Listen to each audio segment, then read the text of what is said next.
Ni kau whafonga ko toa pe, pa ma kau whakawhi Falealea, o hui ko e kisea Taimi, e ki lao te vita tupou, me mea mai Taimi ni ki hono mea anga, ke kamata ai o wau ko ia oi pongpongini, ko FILI, oi Palemia o Tonga.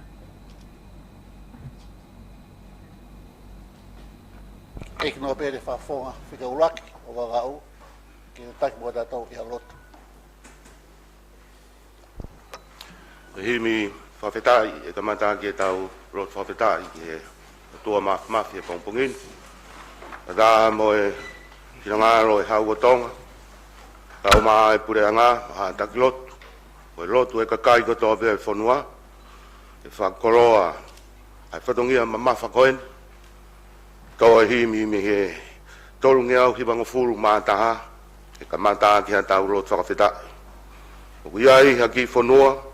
O kutoi o seni, na ikai mau toa, na e masiva he lelei. Haleluia, kua monu ia eni.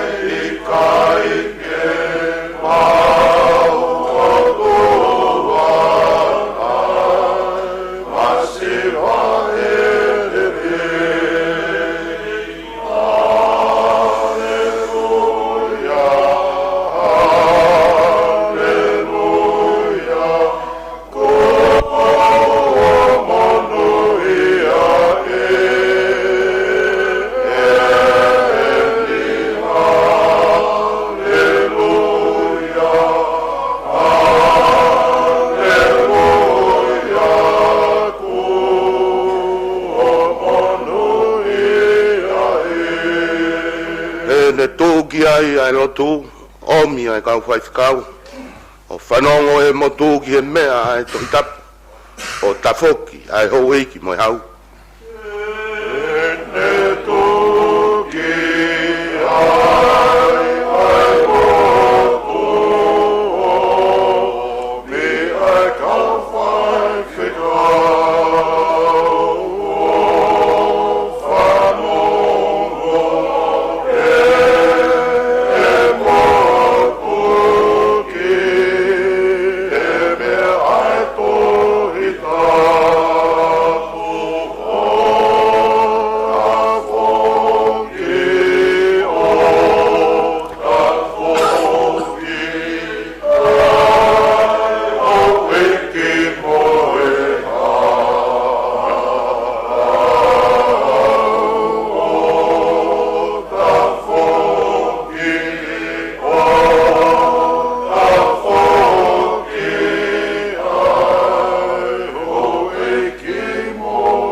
Nima rau pe he parofisai toki orive e hua pule'anga mosiasi ka e marohi a whanua ho ta monu e ta mau ha hau kaukaua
Fausi, Tama, Tonga, Tu o Ngaue, o Koa ki whakamanu. Rotu ki e ki mau pe, kene pou ki he rotu. O maru, i atu pou. Oh,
hore at ke mo mea ki laro ke taurot.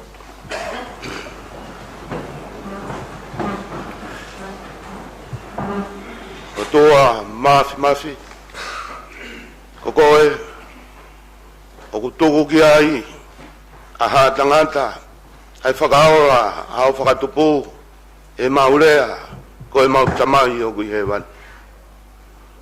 O toa, ai a Fiona, o toa o e whakatupu, o tānoa begi ai, ai tangata, tānoa ai same. O whongaora, ai rangi mama, ai whakatupu e a Fiona, e a ho whora bego lei, mama, o kakato, a maman. O toa e a Fiona, o toa o e whakakakato mea. Koe whakakakato ia, o kuha, i he mama ni koeni, ai whakaofo ofa, ai mea kotoa be, oho adai, ai langi mo e maunioni, ai a Fiona. Koe whakatopu ai a Fiona, o kutanoa ki ai e tangata beteria ke, e mau whakawheta, e mau haleluia, ai whakakoroa, a itani dina, e mau whakamaro ia, ai a Fiona koe o tua la. O kutau bea mo e pavana, mo langina, tau bea mo e whunga whonua, ki he tui, he kau taki, he kau moua, kakai, whine bea mo e taravou, nā mo o senina, ai tani ni, he tahi lorotona, ke mau whakawheta ia, ai whakatopu, mo e whakoroa, ai ofa a Fiona. O ku tai maari ai, ai ki mau toru whahinga e tangata, koe mea whakatopu ai a Fiona. O toa ai a Fiona, koe toa o ku maunioni. E koe maunioni ai a Fiona, o ku whai whakakoni stūdone, aho rangi mama ho whinangaro hoi fua. Pea ku toka i he kovinanite ai a Fiona mo e tangata, o ku kei tūtai ai mamani. Taru mei tuai, me pehe ki he rotongan, mo e kahauna, o ku mau whoronga bōri, e ku mau wō mo e a Fiona, o tāka ua, ko e KAHA'U i au haa tangata. O dua a Fiona, o dua o ku lau i kuonga a ofa, o ku mā oni, he o ku lau i kuonga a ofa, he tangata, mo e mamani ko toa pēku ke whakatupu. Whakataianga ia o mau whanua e pongpongeni, Tonga mono ia, kei o tua aki a atona i Siova. Lau kia i e same e punaka, ne mau toki hiba ai, koe whanua pe, koe whakatupu e a Fiona, na e toi o seni. Au ngā pia mo e, hoko maa whorofora o kakano, e kai mau o tua, e masewa behe lelei. A koe hoko mai a whorofora, koe tāwhungani, koe eiki huhui, koe whakamoi ki ho mau whonuani, koe rea ai a taru mei tuai, haleluia, ko monu i aeni. Tama, tonga, tō ngāue, o koa ke whakamonu, rotu ki he otoa mau be, e kau he tau rotu. E maru i ai whanoa au tupou, mohono kakai, o i ki whanoa, o kuto i oseni. Taru be me he kirukiroa mau whanoani, na mau tō i be, i he tū whaoro, i he nonofo a kāinga. Na e toka pe ki ai hofina ngaro, Ye senduri da fetu hiwa no utoka hafina ngaro ke yai ha mama ke mau hawai ai fonua o ku ke tofia angi ta waru o wa to da ga misnare mo ta waru wa no o feta ko rangi mama o fina ngaro ya Fiona na ke toka ke ura ki fa ne frai o nga ya no baptize i he ta waru tolu taha ko tangata ko fonua pe tangata o tofia angi ya Fiona Toga ye koro ai taha wau tolu wha e to e o wha. Koe munu ia ngai ai tonga e mau tui ke a whiona. Pe au kei wha koro ai o mau whanuan. Tō whorofora ai e taha wau tolu wha e nea whio. O le tō whorofora e uraki wha. Ia hose a vai wha vesi ono. Koe naina ki hono kakai. Mo ki nau tolu o ku mui mui ho nau tua. Koe kau taki. Koe tuku fakahoko. Ke ilo e apasia ke a whiona. Te rea e masiva. Koe tāpinga a mama. Ta waru tolu hiwa. Koe whakoroa. Ai o oribe. Ke iai hana lao whakanadura. Ke o whakataha mo e towhia ke a whiona. A mau ki whonuani. Mau pule'anga, whakatanga e tāwaru ni manoa. Tāwaru o noa, ko tauatai nai tonga. Ko tauatai nai tonga ki hene rotu. Tauatai nai tonga ki hene mea ki whai. Tauatai nai tonga o i kai koe tamai o eiki. Ka koe tangata koe whakatopu e a whiona. Tāwaru whitu ni maa ko pule'anga. Hongo oriwe. Pule'anga mo e siasi. Kua maro hi e whonua. Whakawhetai si hoa e tuku whakahoro a mau whonuan. Ukei tonga bea tonga. Whakawhetai ukei lago i fua. Ai toi o tonga. King Charles Tupowono. Kau mai tahine kuini. Nana spau tuku aho. Tahine kuini whehuhu. Kau mai penis karauni. Tuwauto au karara kau maa ai whare o a moe ofu. O mau hapai hake ho mau tui. I he tuku whakahoro whakateo karati. Ai mawhai. Whakorisu utone ai taukupu a maite a whiona. Kei whakamonu ea. Pea moi moi o tāpu i kena a ho mau hau. O maru i atu pou. Aoni. I Falealeani. Kupu'i e Taimi, e Taimi ai Tonga, e ne rotu ke o toa, o e whakawhetaki. O iai, ai maa ku asi, hiki whono au tō i o seni, ko e to e whau, i wharelalawa, ai whaunga pule'anga, o ku towhia ki he a whiona, ai o toa, motonga, o ku towhia. Urau ki ai e punake, o kei viringi ai foka, koe whailonga ku kapai vai o rive i fofua merino mau whanua.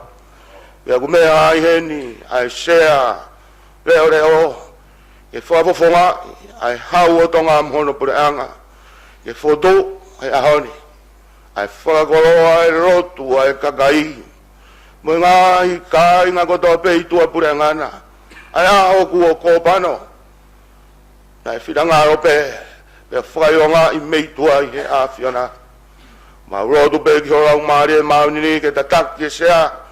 Kau maa e whakatahanga e geni. Tōku ke maunofo ki a roto oku pa. Mo mauni honi. I he tataki horau maari e mauni honi. Ma whakatai e pongpongeni e whakakoroa. A e kau whakapofonga kotoa pe ko whinangaro ke ai e whinangaro e a whiona. Ke tō me he roto e ongoi. O e māma o ilo whakautua e tonga. E nau hoko koe kakai o ku tau. Hange e goia na e kamata he taha walu fitu ni ma. Mo e Falealea e taha walu fitu ono. Ha kakai o ku nau whe unga. I he nonofo a e tonga. Mo nau toi ki he a whiona. Pea marawa ofa e nau mo ui. I he tō whatongia. I he pule'anga ka uma e whanua. Ma urotu e pongpongeni koe kau whakapofonga kotoa pe i mei tua pule'anga. Ngai wafe ngaue'aki ai pule'anga tonga, mo ngai pule'anga muri, ke tāpu e kina mai ai ngau e whakataha au fakahoko. O ku raka ia e ngai ngau e pule'anga he rotonga ni ka mai KAHA'U. Ha matapure ka mai ka kai koto pe whonua. Ha tawa eiki, o ku nau mea e Falealeani ko e whakapapau mo e whakamooni. Ai sila o tonga, i he takawharu e pohomo a e Falealea tonga. Koe mo oi, mo e moto, ai tonga, koe o toa, mo tonga, hok tawhia. Tā pui kina mai ke lotu, a taro eki koe kau takara, ke fu taimi, whainga tao e whaunga pule'anga fōu koe ni. Leongo, o ku whainga ta, a koe mau kau mo a Fiona, i kei monu i a peho mau whonuani. Tā pue kina mai e, ka inga o whakotope, u whakata e whareni. Koe hinga koe whakakoroa, o e koroa e pule'anga Tonga, koe FILI e Palemia, koe taki, i e pule'anga ho mau ki whonuani. Kai pehe ki he sea, mo e tokon sea o e Falealea. Tā pue kina mai kau whakafonga, whakafoituitui katope. E nau hoko koe kakai ku monu ia, o nau whaito tonu, o whakatatau ki he konistu tone au mau whonuani. U mau rotu whakawhetai mo e kakai katoa e whonua, toke au mamau, papaurahi, a baibeu, tonga e keni kau mai whunga whonua, ka inga katoa pe he ikare, kau maa Australia, New Zealand, Fish, Europe mo e tapa katoa pe i tongani. Tu te ringa, pe aongo e roto e tonga katoa pe, e whatongia ma mawha e pongpongini. Whakawhetai e rotu, tonga monu ea, tau rotu ki o tua ku maui, pe ane taki ma maari e, ai whainga maari e katoa pe ki o tau whonuani. Haere mai, o rau maari o tataki whakata eikeni, ki he whaito tonu mo e maa, o e tūtoni e konistu tone, mo e rotu ai whonuani. Tataki e sea hano whatongia, whakoro ai he mama e pongpongini, pe ki mautoroni katoa, o kuronu koe Falealea Tonga, mo e tapa katoa pe o mamani au mau kakai. Jehova, whakamonu ia mai e ngau e pongpongini, ia ke tāpu aki mai, ai taki mo mau pule'angani, ai whorau au wamanaki ke fakahoko, ai whaitau e whakoeni ka hoko mai. Whamaru ia pa ke tāpu aki au mau ki whonuani, ia ke taki mua Jehova, pa e monu ia pa hulu noa, ai tō mo whatongia mo e ngafa kotoa pe, ai hau o tonga, pule'anga ka umano kakai, i he roro tongani ka mai KAHA'U na, koe mau rotu ia he huafa pe tāo aro, o Sisu Kraisi, ka ko mau whamu ui. Amen.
O te whamalo, o te honga ki e no pere, ki e lotu whia, na e whai matau tolu.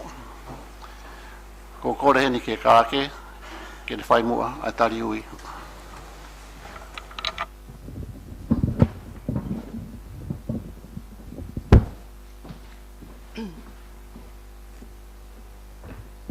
Tapu mo e iksea Taimi o e Falealea Tonga.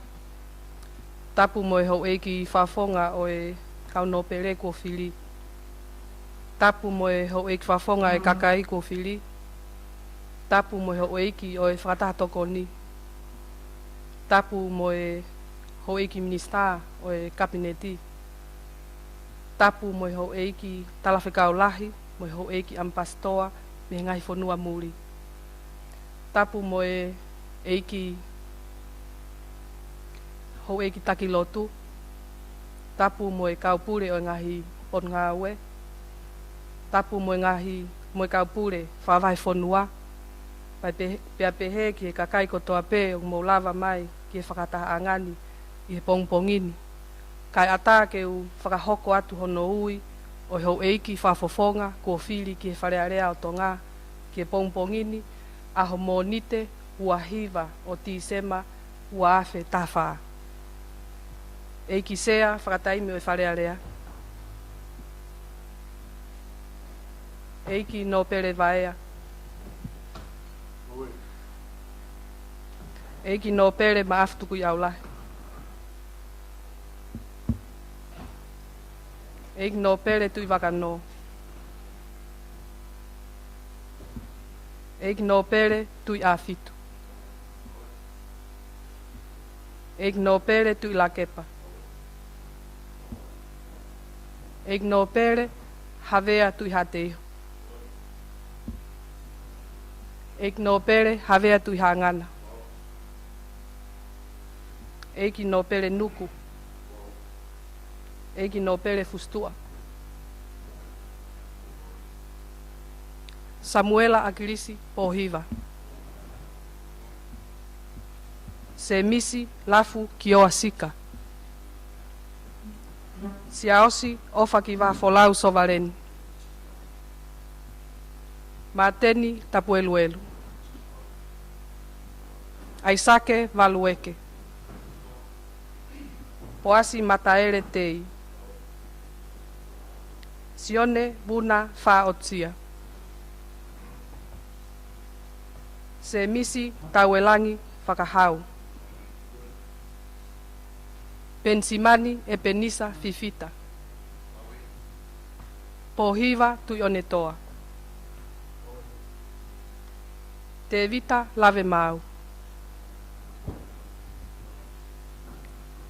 Vili manuopangai fakaosiula hingano.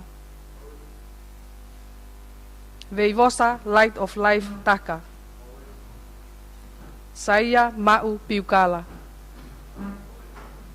SAMIU kuita VAIPULU.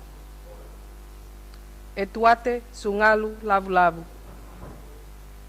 Sosefo fe'au moyata pakata. Iksea koe kakato ia e tari hau eiki whafonga ko fili ke Falealea i he pongpongini pak mea kotoa pe ai hau eiki i whataha angan. Malo. Malo apito. Karaki. Tapu mo a fio ai o tua i o tau Tonga. Tapu mo a fio tupo ono koe tui o Tonga pe mo kuini na naspau. Tapu mo taine kuini whiuhu kuini hae waru mata aho. Ka uma'a ai whare o haa mo he ofo. Tapu mo hau eiki una whafongai a kau no pere. Ka uma'a ai hau eiki o whanua. Tapu mo haa mata apure. Tapu mo hau eiki whafongai ai kakai. Tapu mo haa takiloto. Tapu mo kau whafonga ngai pule'anga muri o nau i heni he pongpongin. Tapu mo ki mo tōru kotoa o mo i he whare e kini he pongpongin. Ko uhi ko whakataha mau inga mo whakistoria ko ini. Whakatapu ke Tonga kotoa mo mea mai he ngaru ea ki ngaue o kamanaki ke fakahoko i Falealea o Tonga he ahoni. Talangate e te au o whaiki tō maa. Ka tā ke fakahoko ai whatongia o e pongpongin.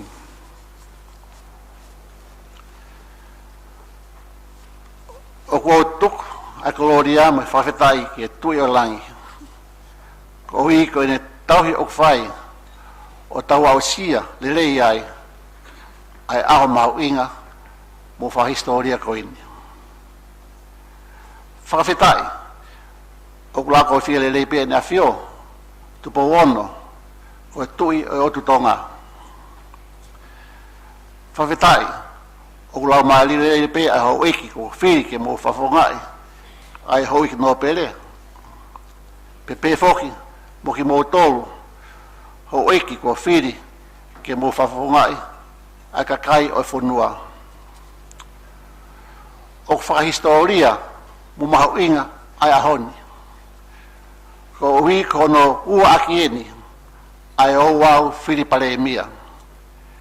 Pe mo tau to tari, mo whawhetai, e koroa ko eni, ai ene tō mi Falealea, me tamatui, ko onga whanua, sias tupo nima. Tu unga, i ene o whai hono kakai, mo langi mamao, na ne fuaki ai, hanu mawhai, mo ene falala, kia tiki mōtoro, hoi no pere whafonga o kau no pere, pepe heki ki mōtoro hoi ki whafonga o kakai, ki mō FILI, ai Palemia, o pule'anga Tonga. O tau whawhetai ai, tangata i Tonga, mo whewhine i Tonga, he whina ngalo le rei ai ne awhio, tupo ono.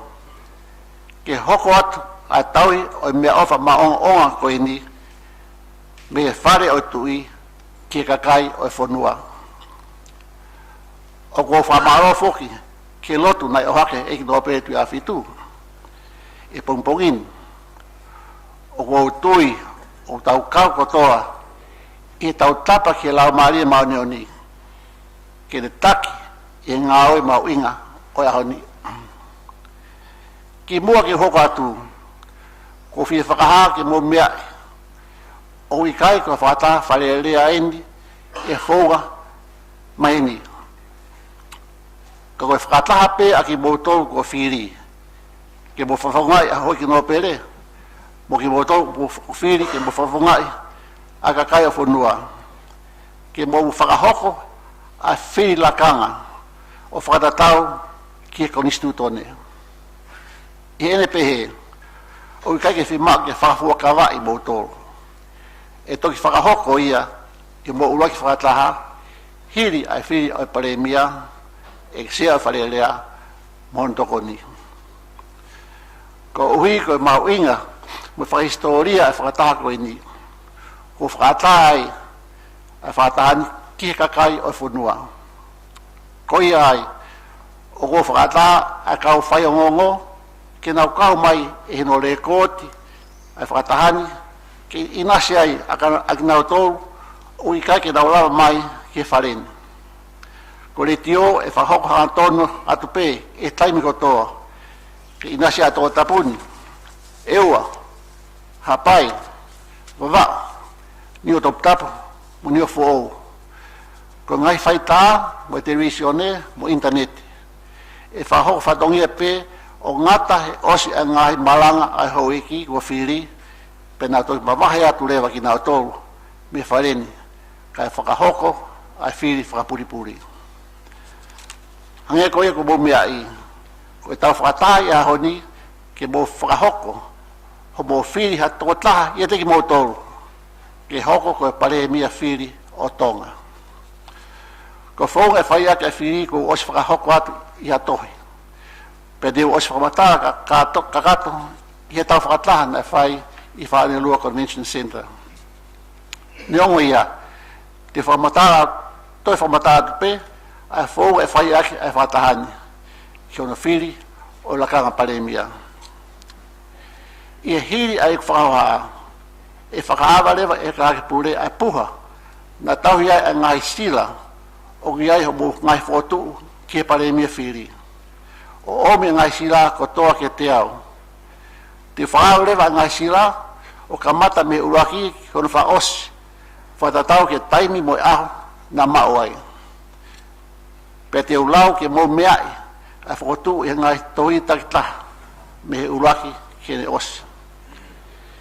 Hiria, e a tā lewa ke te ki mo tolu, ke whai mai ha mo maranga, whekau aki, pe mo kina tolu ko FOKOTU'U ke LAKANGA ko Palemia FILI te oanga ua fai maria ke te kina tolu ko Umo'Uma'I ke Palemia FILI ke fai mai hana malanga pe kamata pe me to taha na ua ki omai a hono FOKOTU'U o hoko ai pe ke le os ko ngai malanga ko ini e whakangata ki mite e ua noa takita kai lawa pe ke whaloloa o ka bau whiema hiria e hoko mai rewa a malanga a ki mo tolu o whie tokoni kia ke nau tolu na FOKOTU'U pe whakangata a ngai malanga ko ini ke mite tānima ko ia ka take o whamuui a ho mea rea speaker i mu e te koe ki haa mai a māma kurukura pe te whakatare wa koe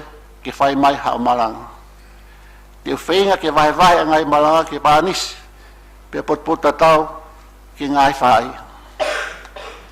E hiri homo malanga te wanga leo hawhai maaria ke kau kanti te ti ke whai mai hana malanga tuku mu whama opo o ka mata aki a toko taha na o mai whakamui mui hono FOKOTU'U. I lava e rei a ngai malanga te tau ki maarolo ha mini te tānima kai teu a whareni ki ana tuwha atu a mo pepa whiri pe hoko ai pea mo whiri koe whiri koe ni e whakapuripuri pe koe ui koe pe ngest ai meani e mawahi atu a ka whai ongongo ka whai tā televisone mo internet ki tua pe fok mo kakai lo Tonga ai Taimi pe koe ni o whai ai a whiri whakapuripuri. E tānak lewa ngai whiri e kāke pure i ha puha, ai a te mauri pe ki ai. Pe e toi maroro lewa e whataha, ka o ko lava hono lau ai whiri. Ko lau ai whiri e whai e kāke pure, pe kau ki ai mo e ati ta seniare leo. O whatatau pe ke tutudi a lau. I lava a hono lau o e whiri. E whakaha mai ke tiau e kāke pure. Te ui rewa ki mōtou ke mō mea mai, ke whakataha. Ke whakaha atu, a ngāu e te tau hoko atu ki ai. Ka pau i kai mau e a taha ha whiri, o laka ake i he vai ua. Te utoroi rewa whakatahan, ke tau toki whakataha hiri ha aho e ua. Ko ia, te mōtou mea mai, ke hoko atu e tau ngāu e, ke ono whiri o e Palemia whiri. Ko e whakataha koe ni, e kai to e whaiha maranga, ko e whiri ata tāpe. Ka pau o mai ataha ha whiri o laka haki e wāua o ki motoro o ki whakatahani. Te utoroi e whakataha, ka o lere o whakatau wholofola, mu awe e ola o mo whiri ki a whioi e tamatui tupo ono. I ene pehe, e tapo ki whakahae ka ake pure pe ko ati ta seniare leo, ai ola o e whiri ki hataha. Ko ia ko kore atu ke te mautoru, ka atoa hau i whawhunga, ki o te mo eki ai ola ke te kinaua, lo Tonga ai ku lere ki na whio. Hiri na whio i he tamatui ai ola homofiri, te foki mai o hoko atu e tau whakataha, ke whakaha lewa ki te ki mautoru, ai ola homofiri, ke mo mea. Lo whakataha ko ini, e ataki ai a kakai, mo ka whai o ngongo. E toki hoko atu lewa e tau ngāwe kono whiri au ikisea e Falealea, mono toko ni. Ka te utoi ave, ka te utoi ave peki ai, ki mua pa ta hoko atu ki ngāwe ko ia. Pe kua tā e kakai me whai o ngongo, ke whataha ko ini. Tu kehepe ha Taimi e whaia ha whiri whakapuripuri. Ko ngata ia e whahoa, ka pau ia ha mea, o kai mahino pe kua tāke whai mai ha whihui. Mālo.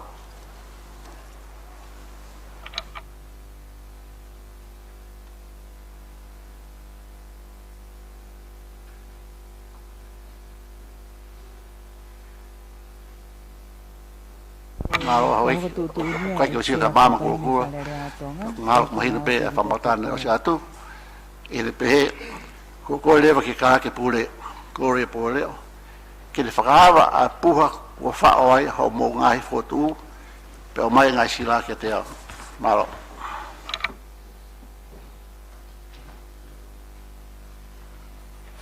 Koe tutu ni koe ni ku hoko atu ki ai. Koe kalake pule Falealea o Tonga, Gloria Poleo, koe ia kune whaawa, ai loka koe ia na e ki i aki malo ai poha na e FOKOTU'U ki ai, ai ngā HINGOA kandidati ki he FILI Palemia. Wai ai wakai ko to'o hake ngā sila koe ni o whakahoko atu ki eksea Taimi o e Falealea koe ia o Tonga. Ai a koe tui e lo Tongani. Hange beko mo mea mai ki ai, ko sila ene e ua. Dao mai. Ko sila e taha na mai aho ua o Tisema. Pero sila e taha na mai e ua tolo o Tisema. Te foki whakahawa a sila na mai aho ua o whakahatu ai mea uiloto.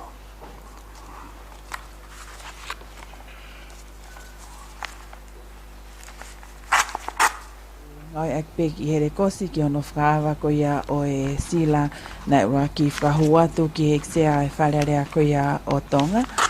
Aia ko e HINGOA ia o e kandidati ko FOKOTU'U atu ki he whakahau mea FILI Palemia. Sila koe nina whahu mai e viri mano pangai whakaosi ura hingano. Te ulawat pe ai mea kodu hae ai, tohi.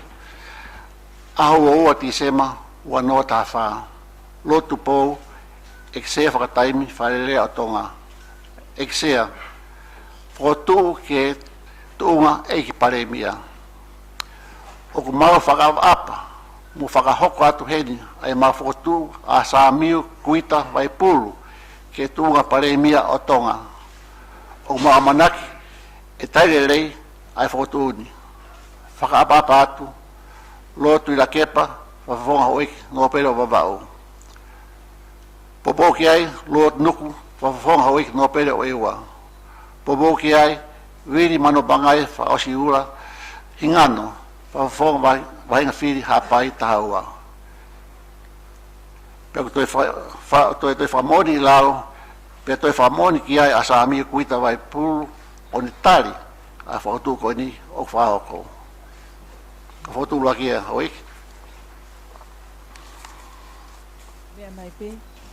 Ko e FOKOTU'U ulo aki ia, ko FOKOTU'U SAMIU TUITA VAIPULU, ko whawhonga wawao whikatahani ma, kene hoko ko kandidati ki he lakanga Palemia o Tonga. Ko e waki FOKOTU'U ia, ne mea toa ia sea whakataimi.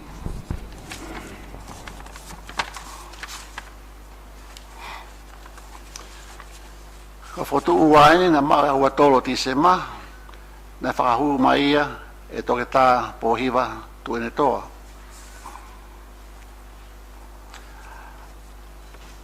A ua Tisema ua no tā wha, lotu pou, eksea whakataimi Falealea Tonga, eksea FOKOTU'U ke tuunga eiki Palemia. O maa whapapa, mo whakahoko atu heni ai maa FOKOTU'U, a SAMUELA Akilisi Pohiva, ke tuunga Palemia o pule'anga Tonga. O mau amanaki e tairelei ai FOKOTU'U ni whakapapa atu. FOKOTU'U e Pohiva Tui'onetoa whawhonga wahinga Tonga tapu hongo fulu. Poupou ki ai a se emisi tau e langi whakahau vai whiri Tonga tapu walu. Poupou ki ai a sioni wuna whaotasia wahinga whiri Tonga tapu whiawhitu. Peto whamoni ki ai a SAMUELA Akilisi Pohiva o ne tari a FOKOTU'U o kahatu e tohini. Ko e hoik, ko e ang FOKOTU'U e ua, o ko mai ki whai ki ai ha whiri, mo tōte mo whai whiri. Ka ki mo i ai hange beka ku lea na whai, e ange wai whai maari e, ke toko tāko e nei o mai whakamui mui hono FOKOTU'U, ke whai ha malanga ka pate ni whie maa. Pe osi ko ia, pe ange whai maari e, ke toko tāko e, na uraki o mai hono FOKOTU'U, ke whai ha malanga ana, ka pate ni whie maa. Pe hiri ia, e a taha rewa, ke whai mai ha malanga, handa hapei a mūtua. Ko ia, ko uraki whai maari te oange ki e, toko tāko e, whikau hano o mai hono FOKOTU'U, SAMUELA Akilisi Pohiva, ke whai mai hana malanga ka pate ni whie maa.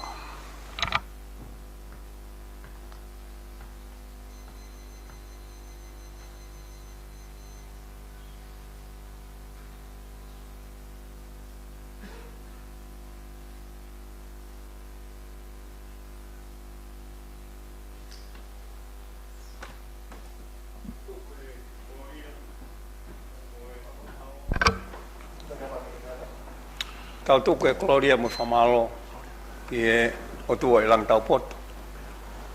Ko e ki o merino, o kuni awhi o e tau lolo tonga.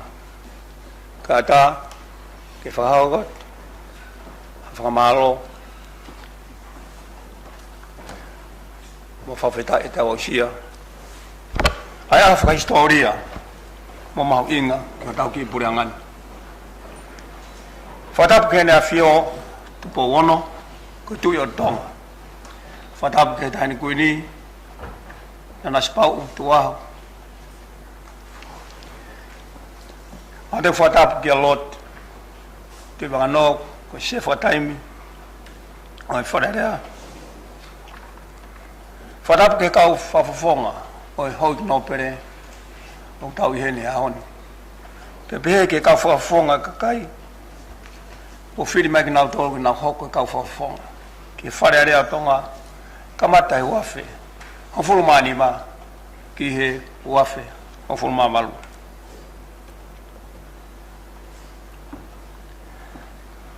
Whatapu ke kau whawhawhonga muri, e pehe ke te nau tolu e kau ahi, o tau kau whakataha, i he aho whakahistoria koene.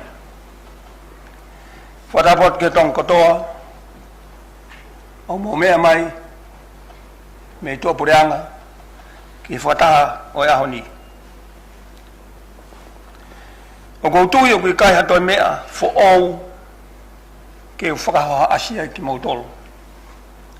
Ko e misiona mo e tamua ngaue'aki a motuani, ko mo lau ilo ki ai.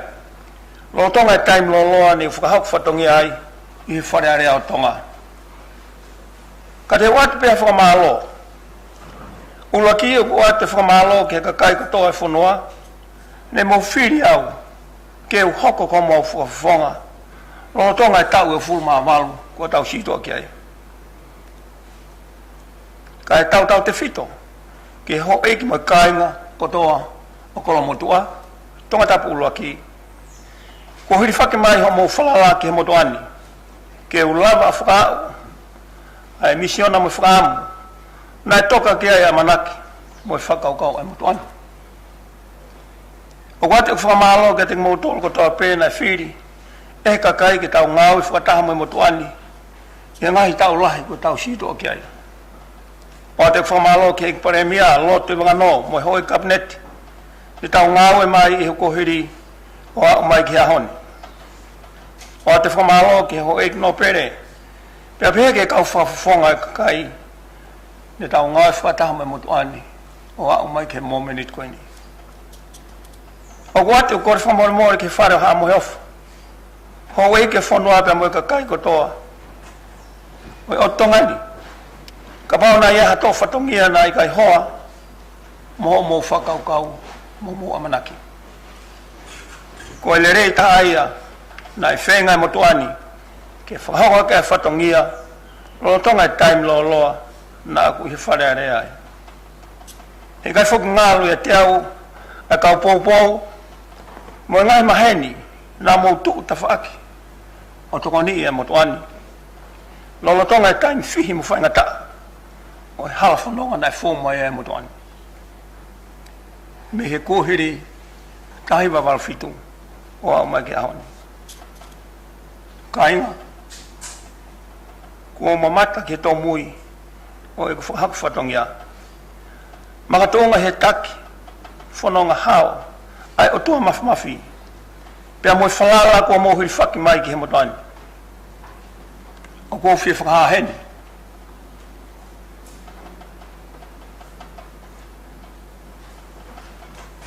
Ko e tō Falealea whakaospeni, ai whakahoko whatongia ai motuani. Pia ko o manaki, whakatoa meri e ke te nau tolu.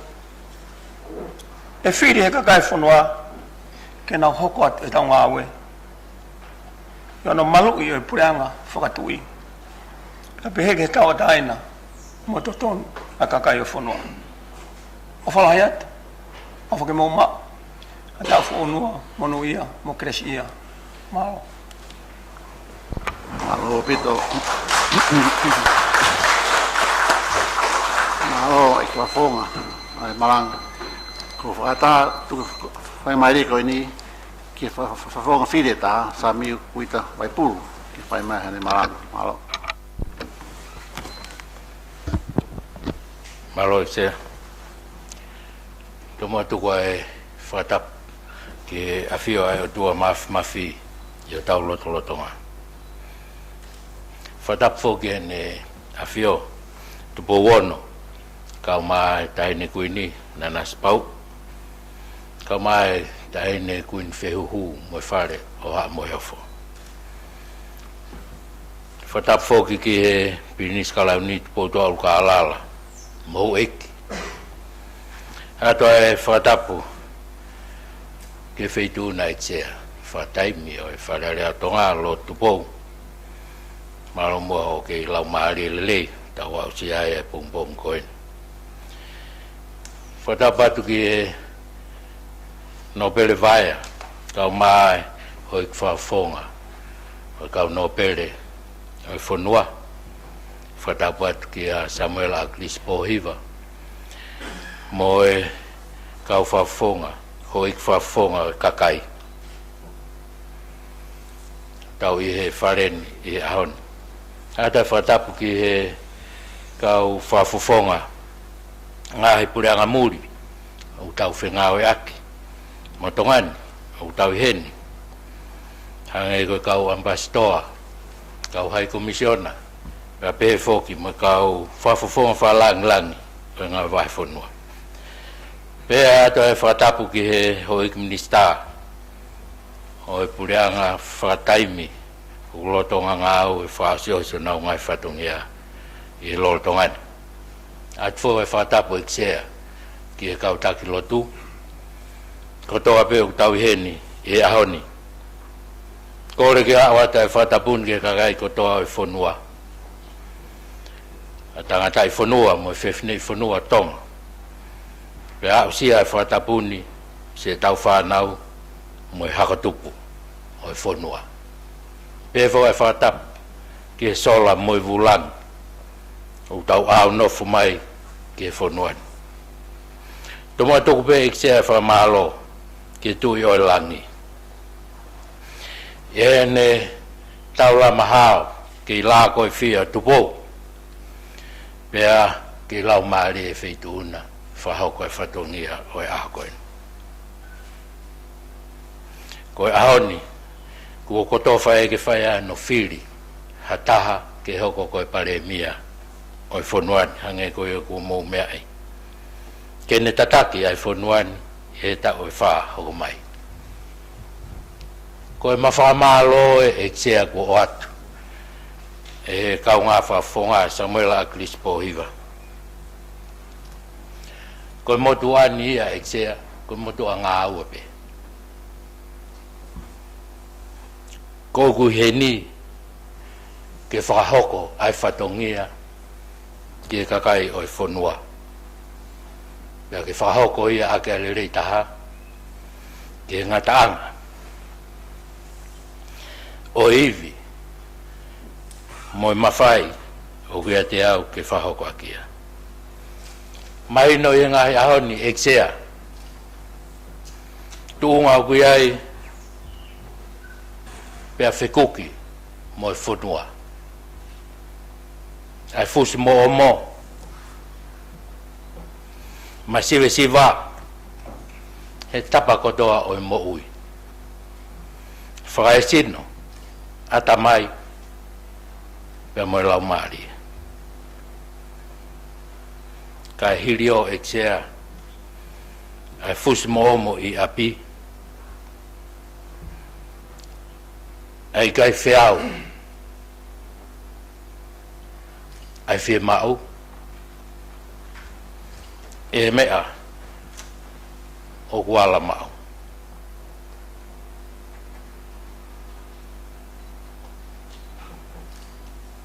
Se te ulawe te peka ngahi mea. Ua iai whakaamu. Ke whaia ngaue'aki ai. Koe uhi, koe lelei whakalukfua. Ke kakapa atu. Ai pule'anga. Ke masiva ango i he wawetaha. ke kakato ai pule'anga ke ngai sektoa kotoa ke langa pe hikihiki'I ai tunga mo'ui ai tonga kotoa ke tuunga o whawhi maari mo ne lau e tia eo te tau lawa pe tau to pau ke whai atu e tia whenga ke au ki he tawhaki o ngoue tau tai taki mamata ngahi ngaue'aki ke mao ngaue'aki ai hakotupu e whonua ngai whakaukau koe ni eksea e malawa ia fakahoko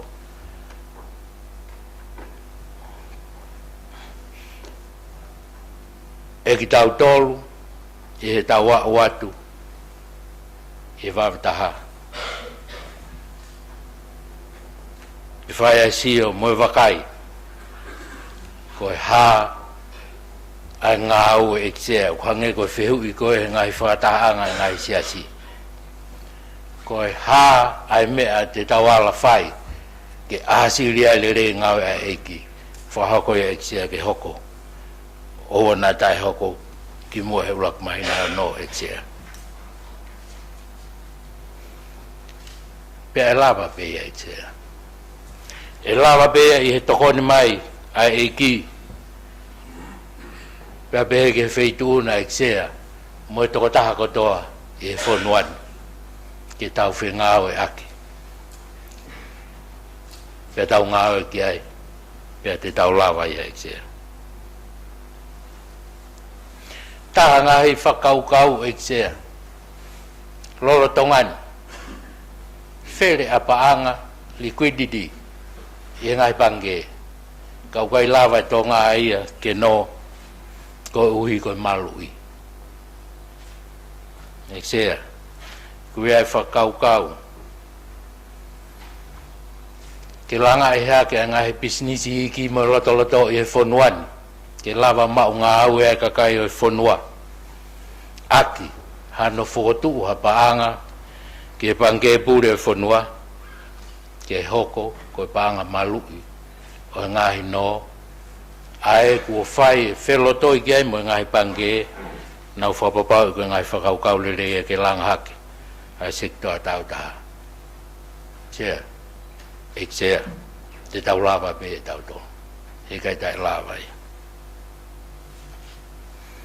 to taha foke ngai Palemia o ahoni eksea whekukia mo e kakai whewhine o whonua I ngai no ko ni micro loans ai fin mato a fefine ho ik fa finexe ko interest o fu malunga faua ke matu waki si o tau kai nga fefine e fa kau exea fa e feinga ke holok pe ke FOKOTU'U sino I paanga ke ngaue'aki ai mea ko ia ko ohi ke tokonia ki nau tolu pe lava si fin mato a exea o whemea aki hanga tonu he ko na wongongo sia he totongi o tupu kua o pesete wanima he sea ko taha ngai whakaukau whai ki ai taumua o ngāue o whai ai whaamu mo e viritaki ki e whatongia ko eni ko taha ke langa ai taki mamata e sea taha ngau lotonga whai e Taimini fai ai kore tokoni wa kutari ne tari ai pule'anga nusila ke fai ai no CV hydrographic o ngai matata ha pai baba ko o he ke falahi ngai fitu e ala tau ge ngai vaka melistima ke lahiang ngai port of call ko o ga lava ke toi tua ke toi lahiang pe lava ke inasi ai kakai o fonua lo tong fai ngawe ki ai se Taimi hange be ko na lava ki ai ani na nge io te tau lava pe tau tolu o fai ngawe se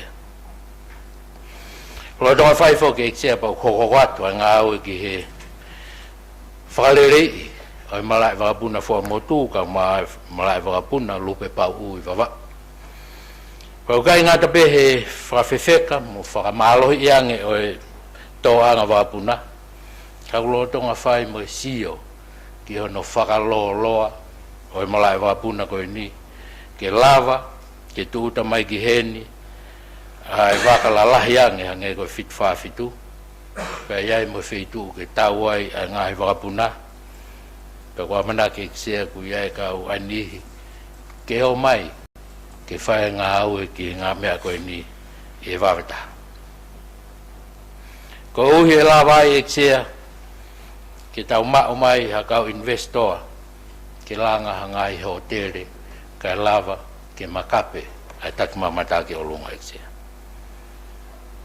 Pea ke au si ai visione a la ko unga fonua ke tau ngawe au ngā ke tu ngā whakasio ka alafi o tau whonuan ke tau hoko ko malai wakapuna i loto ke lawa whetutaki pea mo ngai whanua South America kau maa tau ngai whanua ke he kau whoki ai eksia mo no whalahi whaloloa Falealea malai wakapuna ko ia o hapai ka lawa ia eksia koe amanaki e lawa ke toi awa ai malai whakapuna wawau ke whewholawaki i mo ngahi o tumotu kau ngā api o tau wai whonuani ko uhi ke whai ai langa hake o mai moa koe ni ke tak mamata ko tahe ngai ngau kulo tonga whai talpe me pule'anga koia o tui wano e tsea whamalo ai ki e Palemia kau maa e pule'anga koia ngau e lo tonga ki he toho anga waka ke fo'u, ke a'u, ke a waka lalahi, ke toni e ua mano. Ko uhi e ksea ke whakatupu a ngāue, pēr mo whakalahe mawanga ngāue. Mai no mai e Taimi e ia e kautaha me i Holani, ke whai ai whakatotolo, mo e sawea whakaosi, ke ngāue koe ni, kai wakai, ke hoko atu, koe uhi. Ke mau ngā au ke kakai ho whanua e ksea. Taha mea e ksea, wou la vei o ku tokanga ki ai ai Tonga kotoa. Koe no koe meisi aina. E ksea, o ku hange koe ai no meisi aina ki fo i plet kalama foni o ku makoi. Koe tau takai pe kai foki pe o toi foki pe fa manatu mai ki aki tau tolu ai matai lavea ko ia lavea e fonua fa lufua nes fai e frata no e ke ki he ambasto asiaina e ke fai be finga ke tamde ai no ka wai ki fonga fo o e ke na FOKOTU'U e motuan ke fai ko tamate o ato totongi ai pule'anga ki siaina kai ke i totongi pe a ngahi ngaue'aki nai fakahoko ko i tongani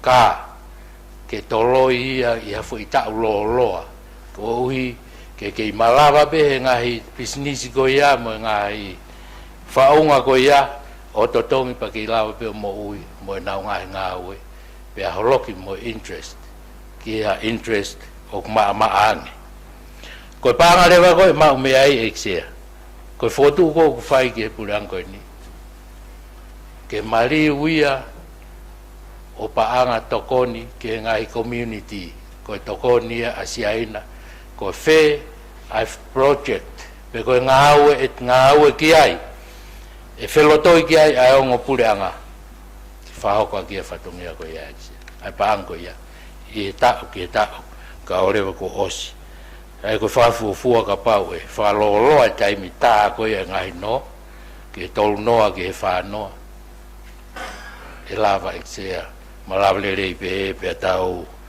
ata ta ke o te tau te totongi muri pe kai ngatai kai taha paanga ke au ki muri e totong moua nof pe i tongani e ksea sea ange pe koe ko lava ki ai io te tau lava pe e tau tolu tokoni mai a eki pia moe feitu na ikisea moe motuani moe fonuan kotoa tau wala whataha ki ai tau lava pe e tau tolu ikisea lo tonga ngahi mea ko ia whai ki ai e FOKOTU'U taha e whakaukau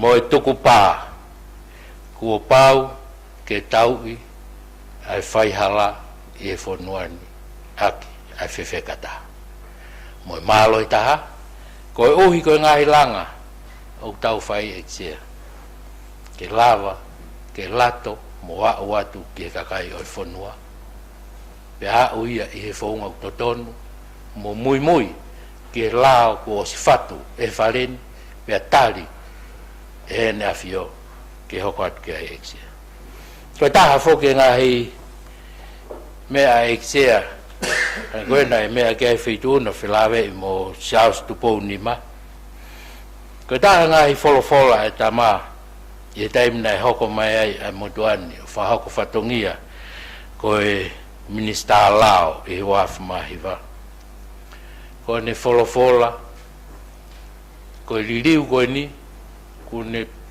finangalo ke tuku mai hono mawhai aia ko hono mawhai oku iai ai malui ai tau ataina mo e totonu ai toko taha kotoa pe i tongani na ne wholofola i sea tene tuku mai ia ake ai condition pe koa tuunga kua pau ke whakapapau e tau ataina ai whamau anga i he whonuani ko e uhi ke malui ai totonu mo e tau ataina ai kakai ai kune momoi mai ke wharen ke whahok whatongi aki i hene pehe eksea rai ai tui tai toi veiveua ai motuani ke tau ngai ao ngaki ai mea ofa fungani ko ia kua momoi mai me he hau o whanua. Eksea, ko koe whamoe atu na ngāri fulo loa whahua. Te uki awhi he, kai tuku atu eksea ki ha, ho ei koe whareni, ki nau mea mai. Māloa pite mau taimi eksea. Māloa pito, ik whawhawhonga kandidat. Kua tā, a whareni ke whai mai ha, rea pea taha o whimalanga mai e taini mka ai mua mama kula ai mua ko si o atu pa tu atu whai maari e ke whai maha malanga malo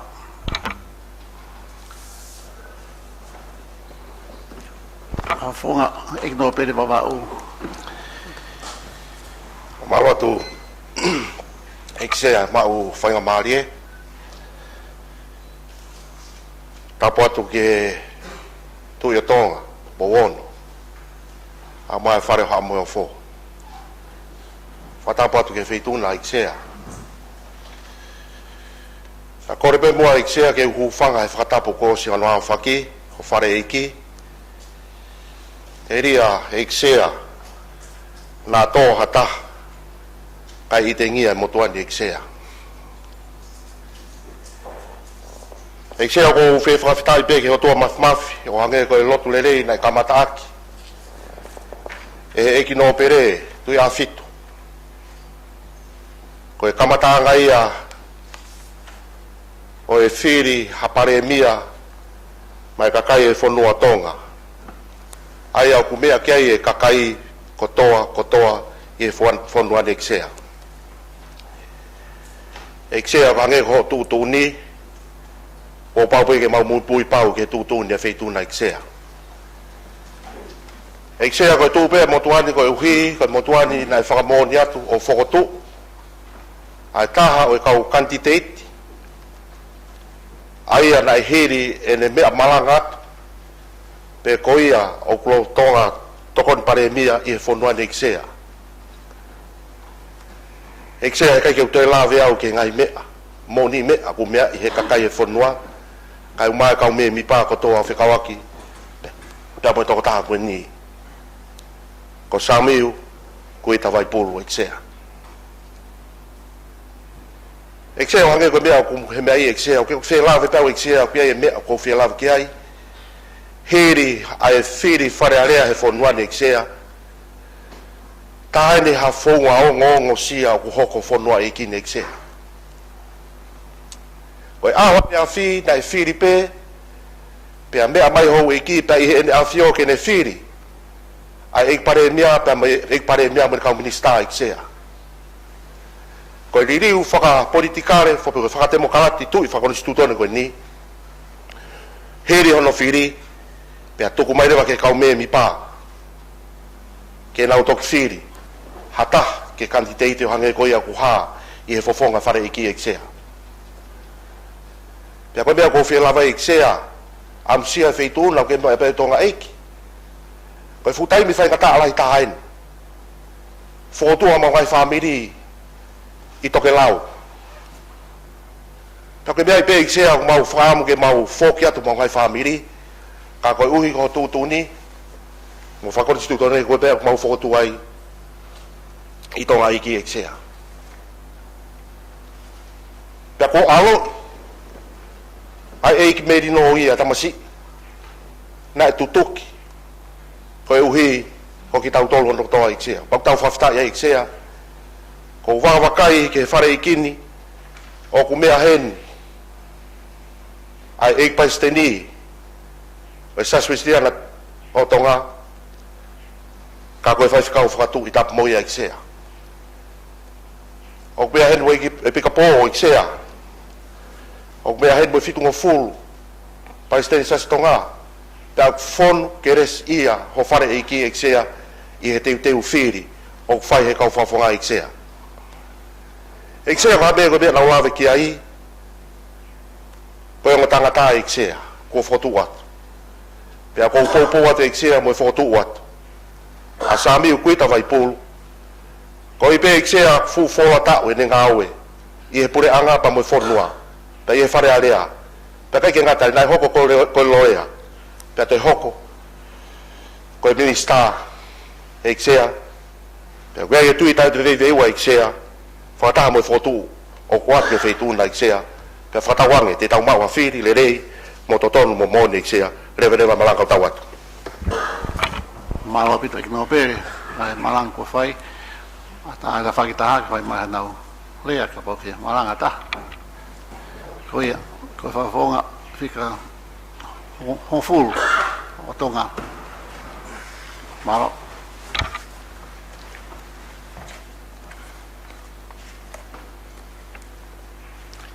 Kata ke fa moi ho.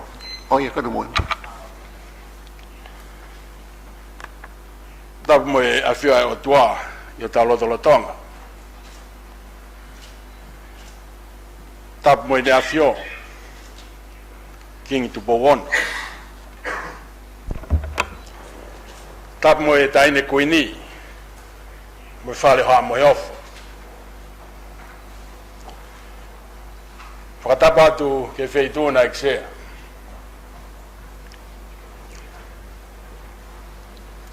Tapu mo i te pile ai ho wiki no pele.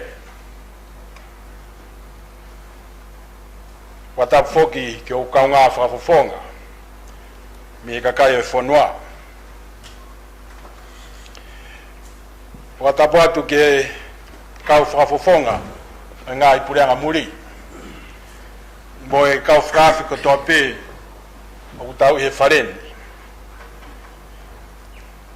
Pea ko whakatapu ke tandai whanua, mo e whewhinei whanua ko toa pē, o Umo'Uma'I he ngaru e a, i a honi.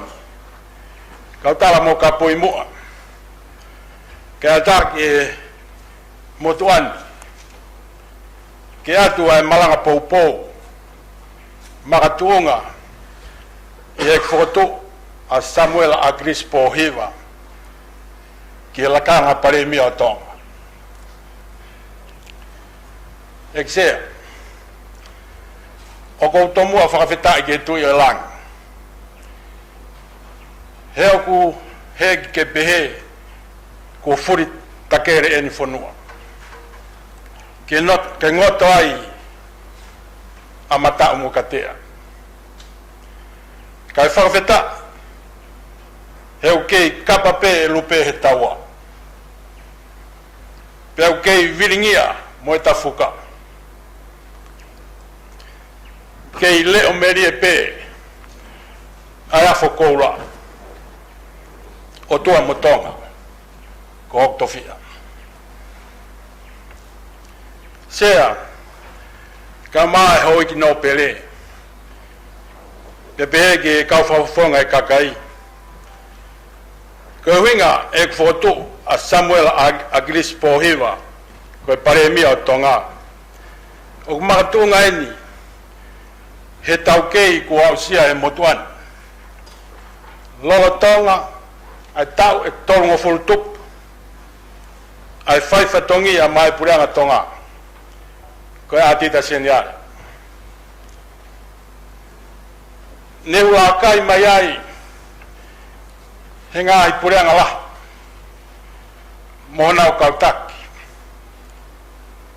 Pea neongo, na iai ai ngāhi whakautu mau. Kana hange pe, ai ngāhi elemeniti, te fito o pule'anga. Ko ngāhi foi fofo'anga. Au nau te kina pehe waha, te ke tau whanua. Mei toka one pe. Kato e te kina pe ki moana, i he malohi, o e ngai tauwha, tō taku, o e wāwholau. Ko e tangatani, Samuela Akilisi Pohiva. Tau ne hoko whakafofonga Falealea, mai kakai, mo ne whinga, ke toka one, ke one moa. Oi whanua, ai pule'anga. Ko e hui nane tui, ko ia pe ai whonga pule, e malua i eni ki I whanua, au tau ofai. E malua i atu po, mohono whare. E malua i ai hoi ki no pere, mo e kakai e whanua. O ange ko e lau ai toi same. Ko ia gunofo i e toi anga o erioni. O gumohe, i e malu sātai. Malu ka koha malu. Neongo ka hautu'u e tua ngalu. He ko sātai, o tailiua no mafi.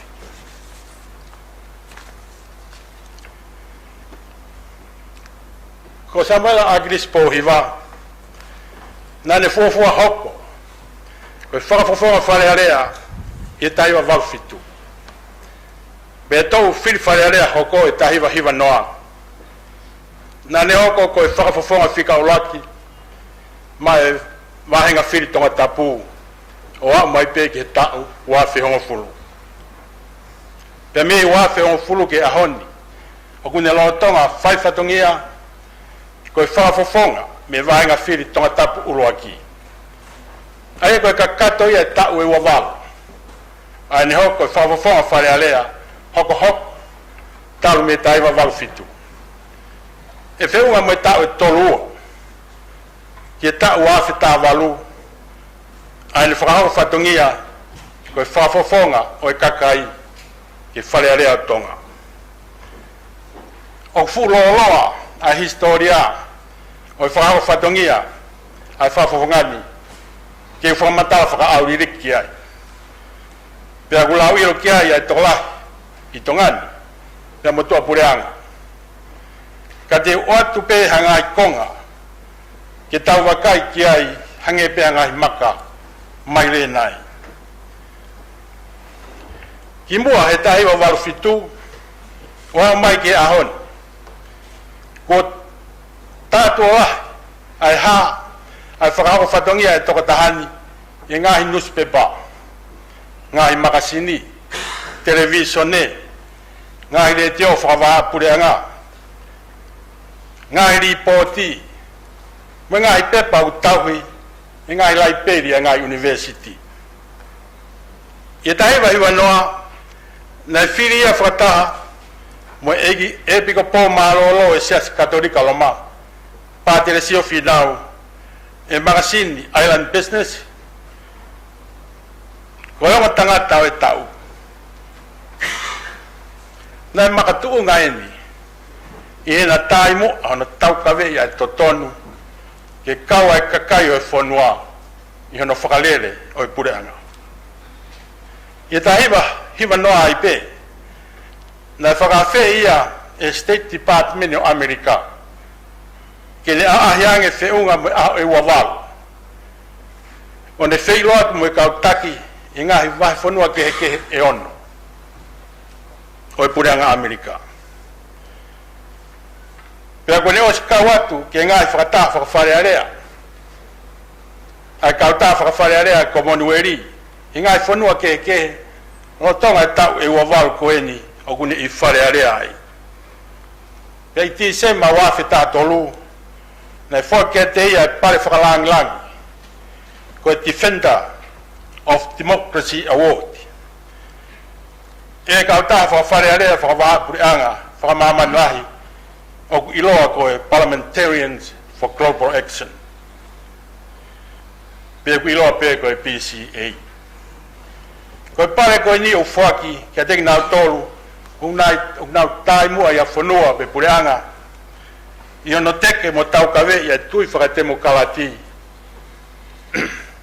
Ko e whawhawhangani, mo atokoua me Pasifiki, ko ki nau tolu pe, ko whaka oang kia ia pare ko e tini.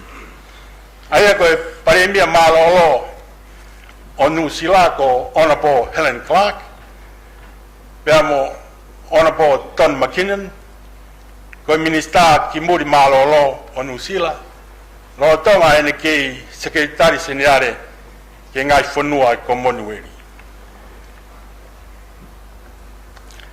Ko e hala whanonga toka tāmaki, mo mauwhai ngata, na e whauai ai tangatani. Ke au sia e visone ko ia, ke whakatuha pule'anga, whakatemo kalati, o kawat ki ai e kakai o whanua. Nā e Taimi nā ne tu'whianga ngai ai, mono kaunga pou, mo ni he kaunga whakawhawhonga. Ka nā ne kā te kina pē, ai ngai whaikeke ko e ni, i ene whenga, ke tu'uma, i kawe i ngā, mo e misiona o e pule'anga. Nā ne tautou hā e whakamau anga. Ki mua he ne huk Falealea, pe au mai ai pe ki ahoni. O pau ke ne fua e ngai whakamore, me ngai moua whakamau anga ko tō pe. Pe ane tu hoa, e ne i e pirisone. Koe ka atoa e ngai mea koe ni. Na e hoko ia i he taimila. Kene o mai ha tai manonga. Hai sia. Mo e loi mata. Ki e ua i fi. Mo i whanau. Kana pau ke tāle. He koe hara kua papa. He pau ke pōwai a ki nau tolu. O fie kause fai e nau Umo'Uma'I. Ko e ui, ko e lelei whakarufua o e lolo tonga mo e KAHA'U. Sea, i ono whakamahapu opo e historia no o SAMUELA Akilisi Pohiva ko o FOKOTU'U. Ko ngai mea fuaine fitu o ko FOKOTU'U atu ko e poupou. Ki e FOKOTU'U o ko fai. Uruaki, i riu whakatemo kalati wafi hongfulu. Na e tō e koloa mi whaela. Ke whakatemo kalati angi hono whakalere e whanua. Pea ko SAMUELA Akilisi Pohiva. Ko ia e tangata, na e Taimi, i hono mate aki e whakaukau o e pule'anga whakatemo kalati. Pikisea, o kou whakawhita, ne rika mamao, ai la aku honga whanua. Kengi si asu tu bonima. ke iai ha vai meri e inua ia tongan ia hon ka ke malu pe e te mokalate a Tonga e konis tu tone pe mo ta unga fa fonua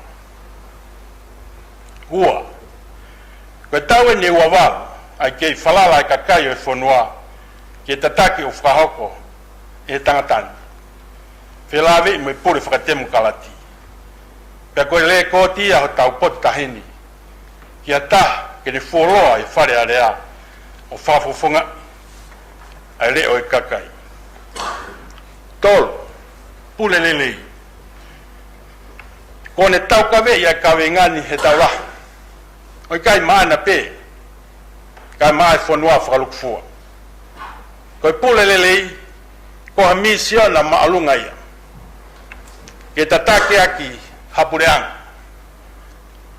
ko hui ke maua ia famau totonu pe tene veteki e fa'ahi pe kai ngofua ai ke le fa'ao homo langi ho dino pe ka te tau wakata ki mau tau ka fofonga ka kai mo tolu ho dino pele ke langa tau fonua o kai ko kumia i hatau lang ka ko mo'ni mo totonu te fai mate ak fa pare langi ko nei kuna pare pule'anga ke mate ak fonua mono tau kawe ia te mokalati mo pule'anga exea ko whakapapau ya tui o tawe tangtani ke ne hoko Palemia o tferente nima ko imisi o taglele hataha o geano kau buimui ia honi ko tongia e loto e kakai e fonua ai fonga take o fai e toko tahani ono elemeniti fataki ko taha elemeniti o taki lelei ko palanisi ai poto mo ulunganga pe ko falalanga faka ulunganga ia ko toko tahani o kene kei hirio ai e loto e kakai e fonua faka si fitu tui whakautua ko kanaloto he moi ai toko tahani ai tui o tua mo i tukupa ko i whakapapa mo i tauhi waha o kanaloto aki ai ofa fai totonu mamahi i mea wahi tau fakataki taliwi ataki tua falala mo i visione loto to mo i tauhi ke mo i lelei whakaisino angai makatunga whakataki whakafonua Tonga e hanga fulu mawha ua fotu mo talaki whakaretio mo ata e tahine pataloni o i whakatanga whakafonua Tonga ki hono whakalakalaka e taki lelei tahine o prinsesi la tufu i peka tuku aho ko ngai fonga lelei taha keni kene tataki aka fonua ke oan kakat ai whakapapa ke whare haka mohof me hauik no pere fonua e tauhi me ngai wahanga tae e nofua kāinga ka hauka tonga mau pia tūro ai merino o mau lo tā tupupua ko e langa i moni me o mea sivi ko whakai kia e kakai whanua hange ko Nelson Mandela o South Africa o kai puri kia Samuela Akilisi Pohiva e lau maari e to ton whakatahataha ia e whanua mohono kakai ko hi ke malo ia tupou mohono whare kai umaha e langi hau e ke whanua e tau he tau ulanga whakawhanua u tau laupisi aki pe pore aki o e tonga ki tau tolo tatau be because fe tu uta ia Kataki whafonga. I Tonga kata pule'anga Kataki whafonga. O Taimi, hai o mita ni ma. Ko au, kataki mua o. Kata mi tāke whaosi aki ho. Malo. malo iksia te ufrau se ko SAMUELA Akilisi Pohiva ko ne au ke tomu ia ne fai fatongia hilanga I taulai ko FOKOTU'U me loto fatokalo me fa papa moni e tawange mua fa nga mari mai totan alawa ke ni frau e misiona ata mon kau popo tola Exea, ako famalot e feitun, me loto maulalo. E o mia, whainga maari, ke frasa feitun na me whare ikini. E kawenga mawhatuktuk, o fisfis mu, ko eni, ko no FILI at Palemia Tonga, malo opito.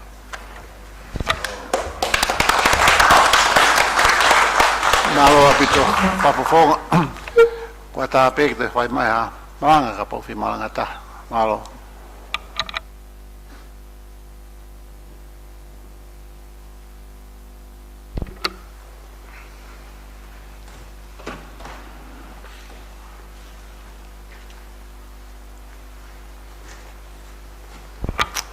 Kada afonga hapai fika tahua. Malo. Malo iksia.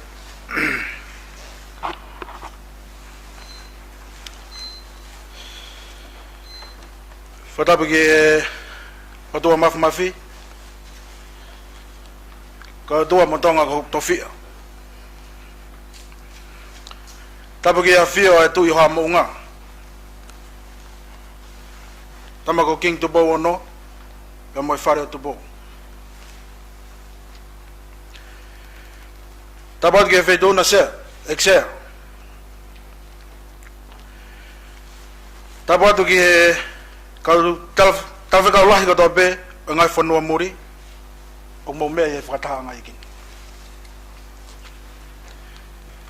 Tabat kisi kau takilot, kau tahu Umo'Uma'I fakahangan.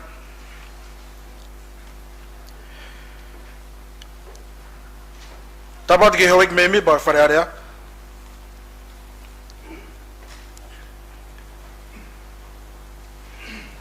Tabat ki yang hawik candidate FILI Palemia Tonga SAMIU kuda VAIPULU kama SAMUELA Akilisi Pohiva tabu ke tangata fefine funua Tonga ko be Umo'Uma'I ke fra tua ko eni me tapa pe foi periode mai atumuri na foki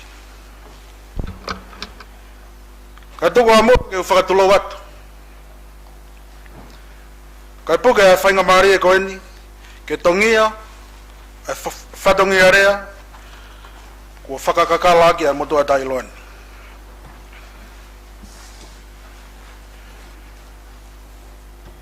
ko ya honi ko ya ko toka kia ya la Tonga ko dobe tatau be e o tongani pe mo o tumburi na foki ko uhi ko ngawe o ku ngau nu kia ya pule'anga o ku kai ko hamesi ai FILI o hata ke hoko ko Palemia Tonga o ku dango mo ni ai mafatukitoki o fatongiani exea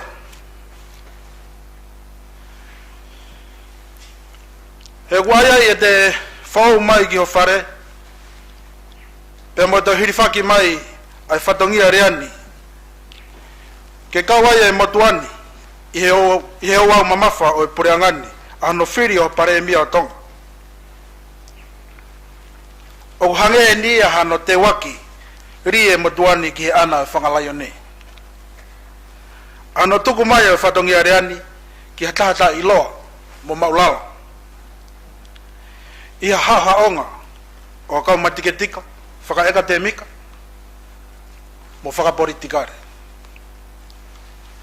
eksea ka kumoni a rea o hapai ka ku te fia laione no fo iki laione ka ne ngo ya ksea ku lau koloa pe lau tapua kia ya e motuani mo fa malo ia ke ka watu ia fakakoloa e pongpongini ko ya ne fakatoka me ulu ko tutuni a tangata ka ko FOKOTU'U a Sihova o ku ikaya ku TUITA to VAIPULU ko nga hoi ki memi pakoni ko FOKOTU'U ke FILI me ai ha Palemia Tonga ko nga tangata ko na osifeunga mo tau ki LAKANGA ko lawita usiana fakahoko fatongia ye fonua pe ko na fonu i tau kei mo mamahi me ma ho tau fonuan ko na kakau mai he ngahi o senio fainga tala ikuna ai ngahi pore lahi o ngaue'aki Falealea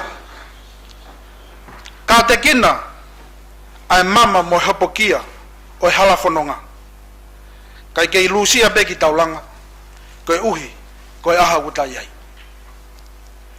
ko uhi ko ahoni mo fatongia o fai hono pore pe aku totonu ki tau whakamalo ai be fia ko uhi ko haongo tangata mahuinga ben o kuno loto ai mahuinga o yongo tangatani ya te ki tau tolu ho egi me mipa o Falealea Tonga ko eta tawata ina fakakonistu tone ke FILI hataha ia naua ke hoko ko Palemia Tonga o ku ihota awhini maia ke ta whaito tuuni mo a whangatuku ki ai o ku whakapapalahi atu ho egi me mipa Falealea ki ho mou tawataina koia ku whaki atu he konistu tone pe au tai malu ia ke Korea ho mou tawataina koia ki tau FILI ai lelei taha ki LAKANGA Palemia o i kai makatunga i e tau tui whakapolitikale pe tui whakapati pe ke whakalangilangi pe ke whakapare i pe hataha ka koe FILI hataha o ku whakanaunawaki ai teunga o Palemia o ku manawa ofa whakamore more whaitotono mo manawa hei o tua o watu ku talamonu ia ki ongo kanti teiti FILI Palemia tatau te fito ki a SAMUELA ki a SAMIU koe ta VAIPULU ofa ke kawa eiki i he FILI o ku teu ke whai o ku wafalahi atu ki homo ongo fofonga pe tawange koe hae ola a FILI ki tau taria i he loto fia moloto hanga mari o ko whakatawange ki he o tua mafi kene hunuki ki ho tau loto ho egi me mipa Falealea ai toko taha to tonu o ku hoi fua hano whina ngalo ke hoko koe Palemia Tonga pe ke whai tāpua kina ai toko taha ko ia he o tua kene fakahoko hano whatongia ke Tonga pea Tonga o tuputupu mo langilangi ia Sihova na fai ki ai ai momoi fonua i powono levleva i malanga to vatu malo apita malanga pafonga fita ho hapai malo atape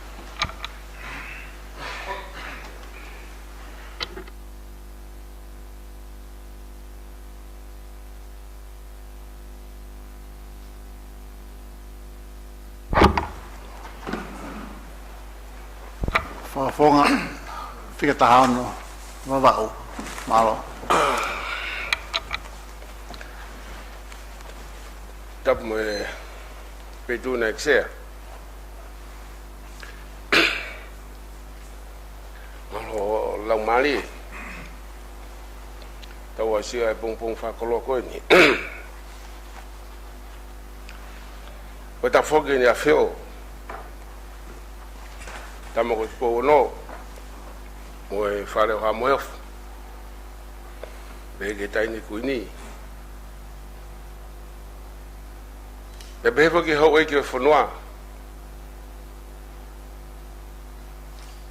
Koe tapu sea ki he hoi kwawhonga, hoi tino pere, nau mea hen.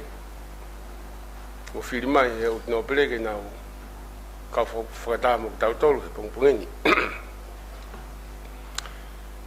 Koe tapu sea ki he hoi kwawhonga e kakai, tau ta fitu. O whiri he kakai, ke hoko nau le o i Falealea. Koe tapu te eksea ki he Palemia lolo Tonga, o no tokoni.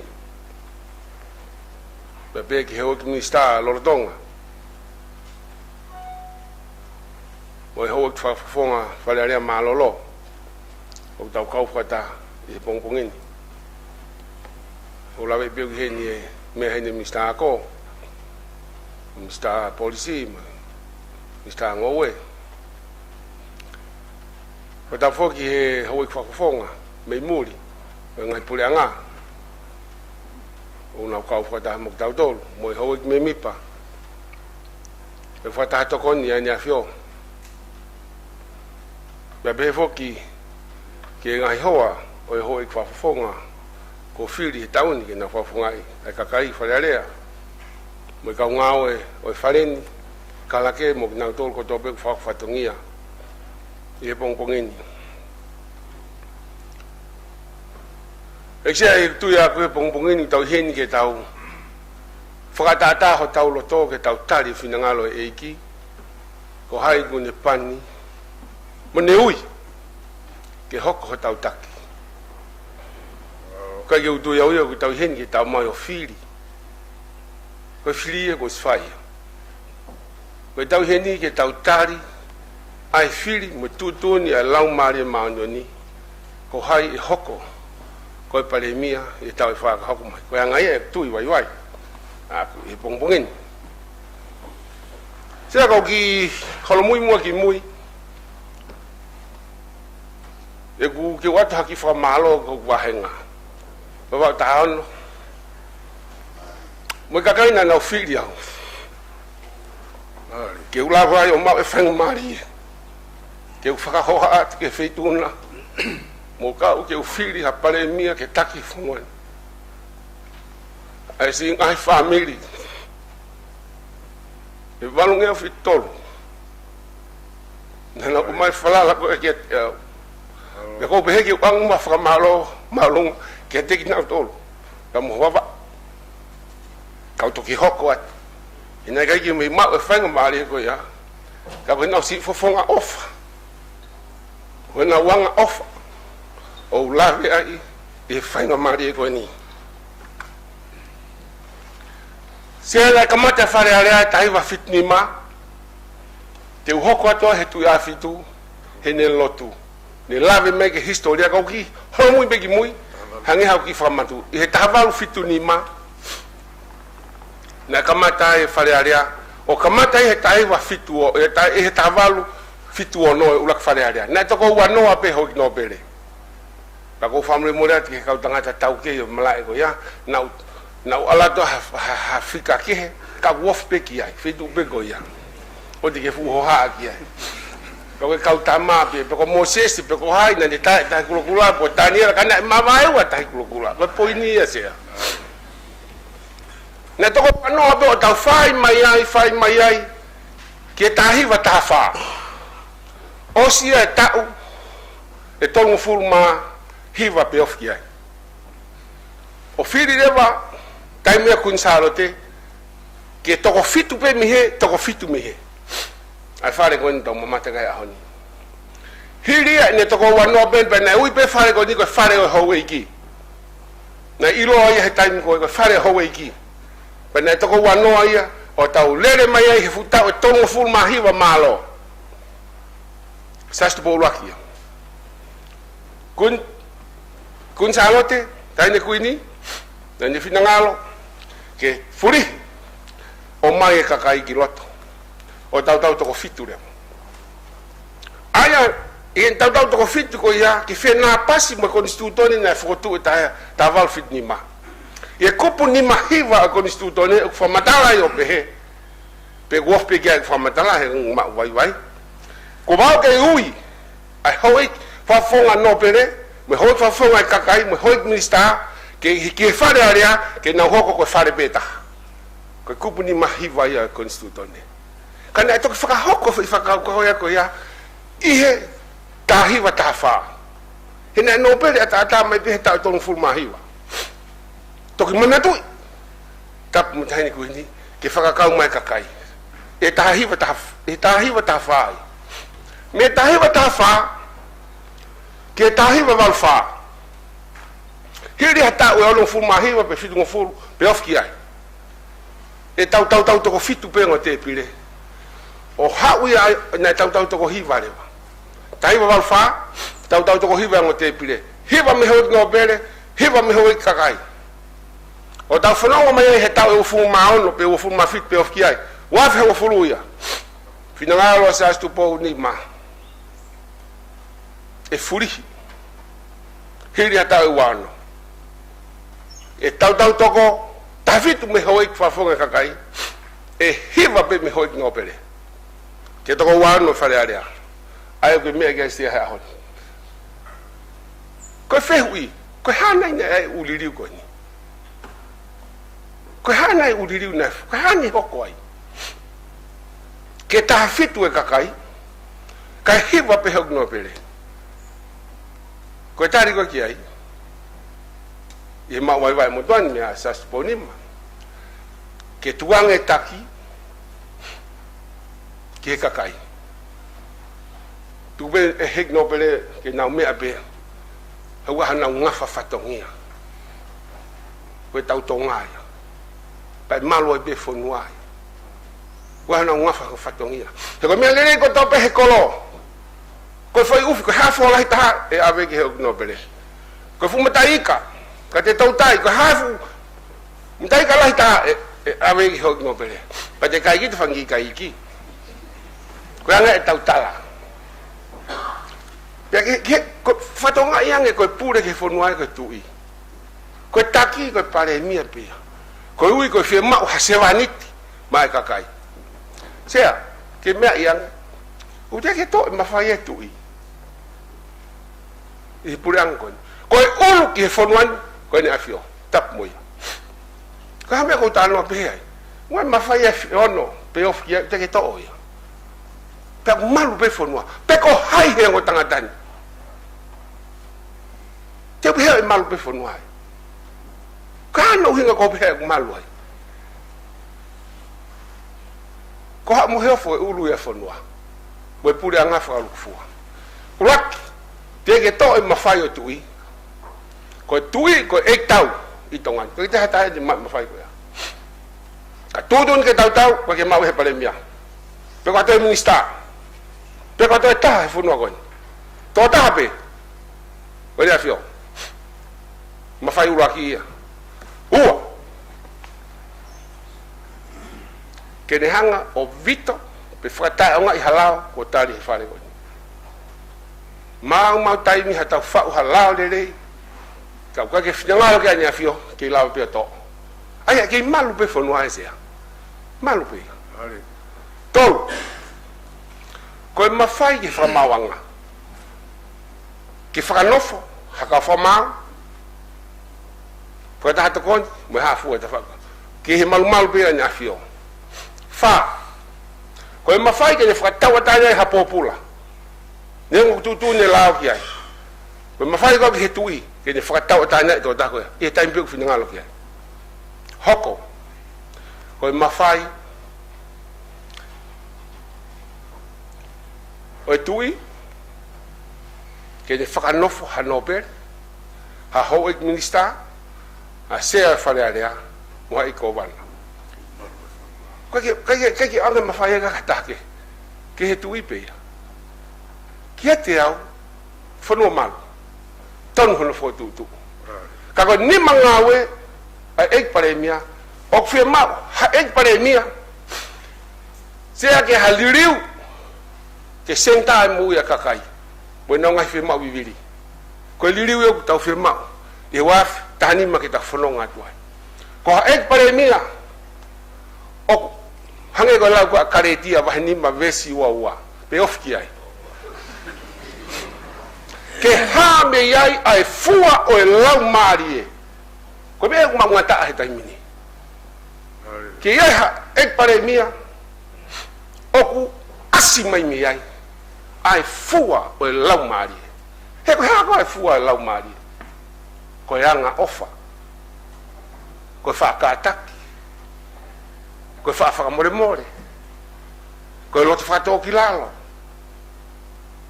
Ko ke kumi ene le pe ana. O ke fa fofola. O ke sio kita. Mo hafu o te kolosi fa mati o na talano mo karetia. Ka ko fie lave kia he me hen ka takloto. Ka o fie mau. Ke tau fa papau. Ko ek Palemia te tau fe mau. Sea. Ya lau hat ta mongongo maman. O kai ko masiva maman ko masiva fe mau me atokoni. Me kai ke nau kai. Ko masiva viviri fe mamania ko ofa. Ko masiva ko ilo honge Tonga ahon. Fo hu pe fa na wa ko ia. Ke pe moe. Tau lau. Le kai ofa. Fe mau ha Palemia. Mo kau taki. O fonu hona la to I he ofa ke fetaulaki ma mo pule'anga mo fonua na tuki lang o hange ko ia ko lotu mo to ai ofa I vava taval tol fai pe ofkia ko ofa na to ai o guien ko mo tuanga ofa sea ke fetaulaki ofa mo feongo aki sea taula ai fononga mai ai Falealea ka weki wakate na ubea pehe saluni olunga kunga waka pe Taimi taku pe tatu ki hetama kone helok misini ke lere maken ke sio pe kufefe misini ele raks e ki waka ko misini usai pe oke hifo tatu hetama huriu ke lere mai ya to report ki olunga fefe tama fus taula tatu ke lere mai taula en sai pe mai au lere pe tia ko liriu o ko fa amo he ahoni ko Palemia he ka ke uyat ke ha e hifo ki lalo o luat ke lok misini o fefe lolo ko fe ma ke fetong ba pa tuai ba alat mo ke na fetong ka pa ngat ke taula tuai hono fusi ala mo ko Palemia mo fusi ke wa ka pa ko me fe ma ko riu tuai no ta riu to ko mo ko ta ma ko riu na fina ngalo ka sa stu pondima ko akakai ko sevaniti akakai ke mo akakai ke senta akakai I na ngawe mo na fotutu ngawe e pule'anga sea ko fitu ko le mai hai hau fa wa ta ko masiva ta ya mahal ha to wa fonua e wa ta fit ko ni pa mo niwa sea e tau e fonua mai e pule'anga e tai wa val fa sea na wa pe nima ba na Filipe nima ko wa fa mo furu ke fakahoko wa tata na va na fili ta fit aliri fo ke ulwaki ke wana ali kina hata oi kakai ko tamuai sea ko Taimi ke iri kina to ko lahi baba fa ngata ia o masiva kakai ko mawanga moi ko ke ka hotel vitu ko ha me ha motel ha fa business ha shopping center wa ta hala ko pe ki uta me Falealea sea ko firma Palemia e fanonga mai he ko le atu ke to ni e kakai ko na fili mai au ko to ka la he taki mo teke mau taki mamata sea ko lo pe ko os mahal Taimi ka ko le me sea ko mafana tu kata milita milita ki fa malo sea ma koloa o TUITA te veiwa sea ko mawe tutunia o tua ko to pe ki mau tol ko ni to wano ke mau intun mau mario eki ke fakatonton ho mau lau mario ke tutunia eki ko hai e tangut e me sea ko ma ka fatongi e fa e pongpong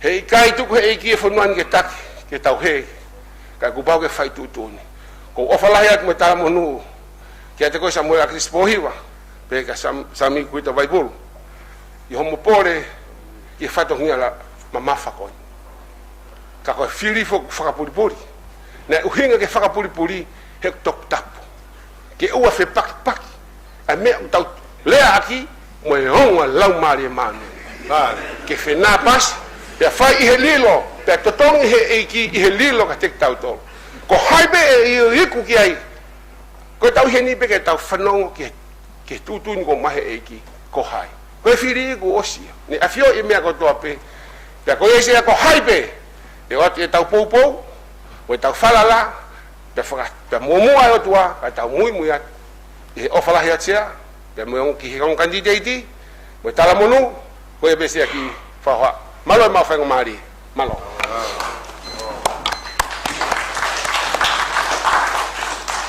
malo apito i whafonga malanga na whai o kumoni ko e hange peko wholofola i rea au pe moki wholofola koe ai kupu'i wholofola upe mai a whehui na whai kia sisu ko e ha ai lao malunga taha ha tari a sisu ofa kio e o tua pe kao tiki ai mo e ofa kio kao ngā api ka pau te tau mo ia ke a mea koe ka ofa he kei te whi maha lao ia i maha mani he anga e ofa ia o taki tau tau ki o te whai hakovi malo kia tāpe ke whaipaha maranga whafonga fikahiva tonga tapu malo tamu e afio e o tua tau loto ngā tamu e ne afio tupo ono ko hawa Tonga afio e talon top tapu e whanua tamu e kuini kalauni pa mai whare o tupo tamu e prinis kalauni mo heo eke e whanua tamu ke kau whafofonga hoi ki no pele tapu poe kau taklot ko tau whanua pe ke kau whafofonga whakadiplomatika me muri me kau whakawhi no kotoa pe ke hoa e kau whafofonga tapu e iksea Taimi o Falealea o Tonga tapu ki e kau whafofonga o e kakai o whiri mai ke ngawe e Falealea e tau e whako e hoko mai tapu ki e kalake pure kau maa e kau ngawe ko toa peo e Falealea o Tonga tau hawheta i ke o tua hange ke lotu lelei ko tau whanau ki ai ke i tupe la a o Tonga huhulu e langi taf Tonga ke i tupe mahina mo e whakawhea ngai ngai whetu e mo e plani te nau kei vilo peo nau vilo anga tau whawheta i e o tua sea ko e pompogini me ambae ka whafofonga ke whiri hapare mia maho tau pule'anga pa koe pare mia koe taki o e pule'anga pa koe tau fofonga ia ki tua pule'anga pa mahu inga hange pe koe ngahi whakamalanga ko Umo'Uma'I ai pa ko fotua pe ke upou ki atoke tā Pohiva Tui'onetoa o FOKOTU'U ta SAMUELA Akilisi Pohiva ko to taha inu wheunga mo tau tene hoko koe Palemia o taki o tau pule'anga ko os FOKOTU'U he uraki whaa ai koe nā niti a Tonga mo sihova koe otua mo Tonga ko tofia tau fie mau hataki o molo mui va e fina ngalo e otua famalo bea ia ke ngahi FOKOTU'U whaka ekonomika FOKOTU'U atu ke langai ha melangai ha ka o ka pau ia hataki o more me ai ai fina ngalo si oba he o tau waka uhinga ia e FOKOTU'U haki ke pou wa fata mo tonga ni katoa mo tonga tapu hiva e mau pou ke SAMUELA Akilisi Pohiva kene hoko ia ko tau Palemia sea kaulawat pe mo ai lau ai folofola ki he taki kai ko lau na lawi ai folofola ko taitosi wa uluaki pe ko ono OVC wa na ile ko ni ko taki ke o e ia hango komi e kau ke te ia ba ke to taha pe ono mari mo tui o tua ene whanau o ikai haua mo talanga ta ko ngau e foka e o tua o kupure ki ai e kau taki pe au tawa i ke o e ia hango komi e kau ki ating nau tolu o e whakanofo hataha o kfie pure pe wha ita vave pe wha kona pe hou tamaki pe man koroa FILI pe hakakai o kumata ka inga mo wha ngaue aonga whakapoto whaitototu anga maa mo whakaataki o fie mau pe hakakai o piki he talafunga ni na whakahino ino ange ki a tiki nau tolu pe e tonu ai e nau whare i e ka inga mo e nau whakatonu ai whahinga te nau whakawhepaki ai talafunga ni ko ia sea ko e tau koni studo ne mo e tau lao makatunga pe he folofola ko e tala mai ne folofola ai toko taha tau mo whiunga kene hoko ko tau pule'anga taki o tau pule'anga ko ia ai hoi no pere ka mai hoi ki FILI mai kakai ko FOKOTU'U SAMUELA Akilisi Pohiva tangata whiunga mo tau taha ia kene hoko ko tau pule'anga leve malanga kau tatawat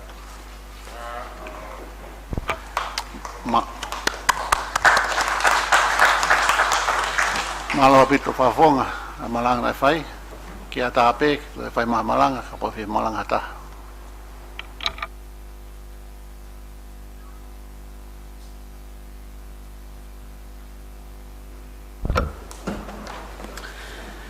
tabotu exea no pepe ewa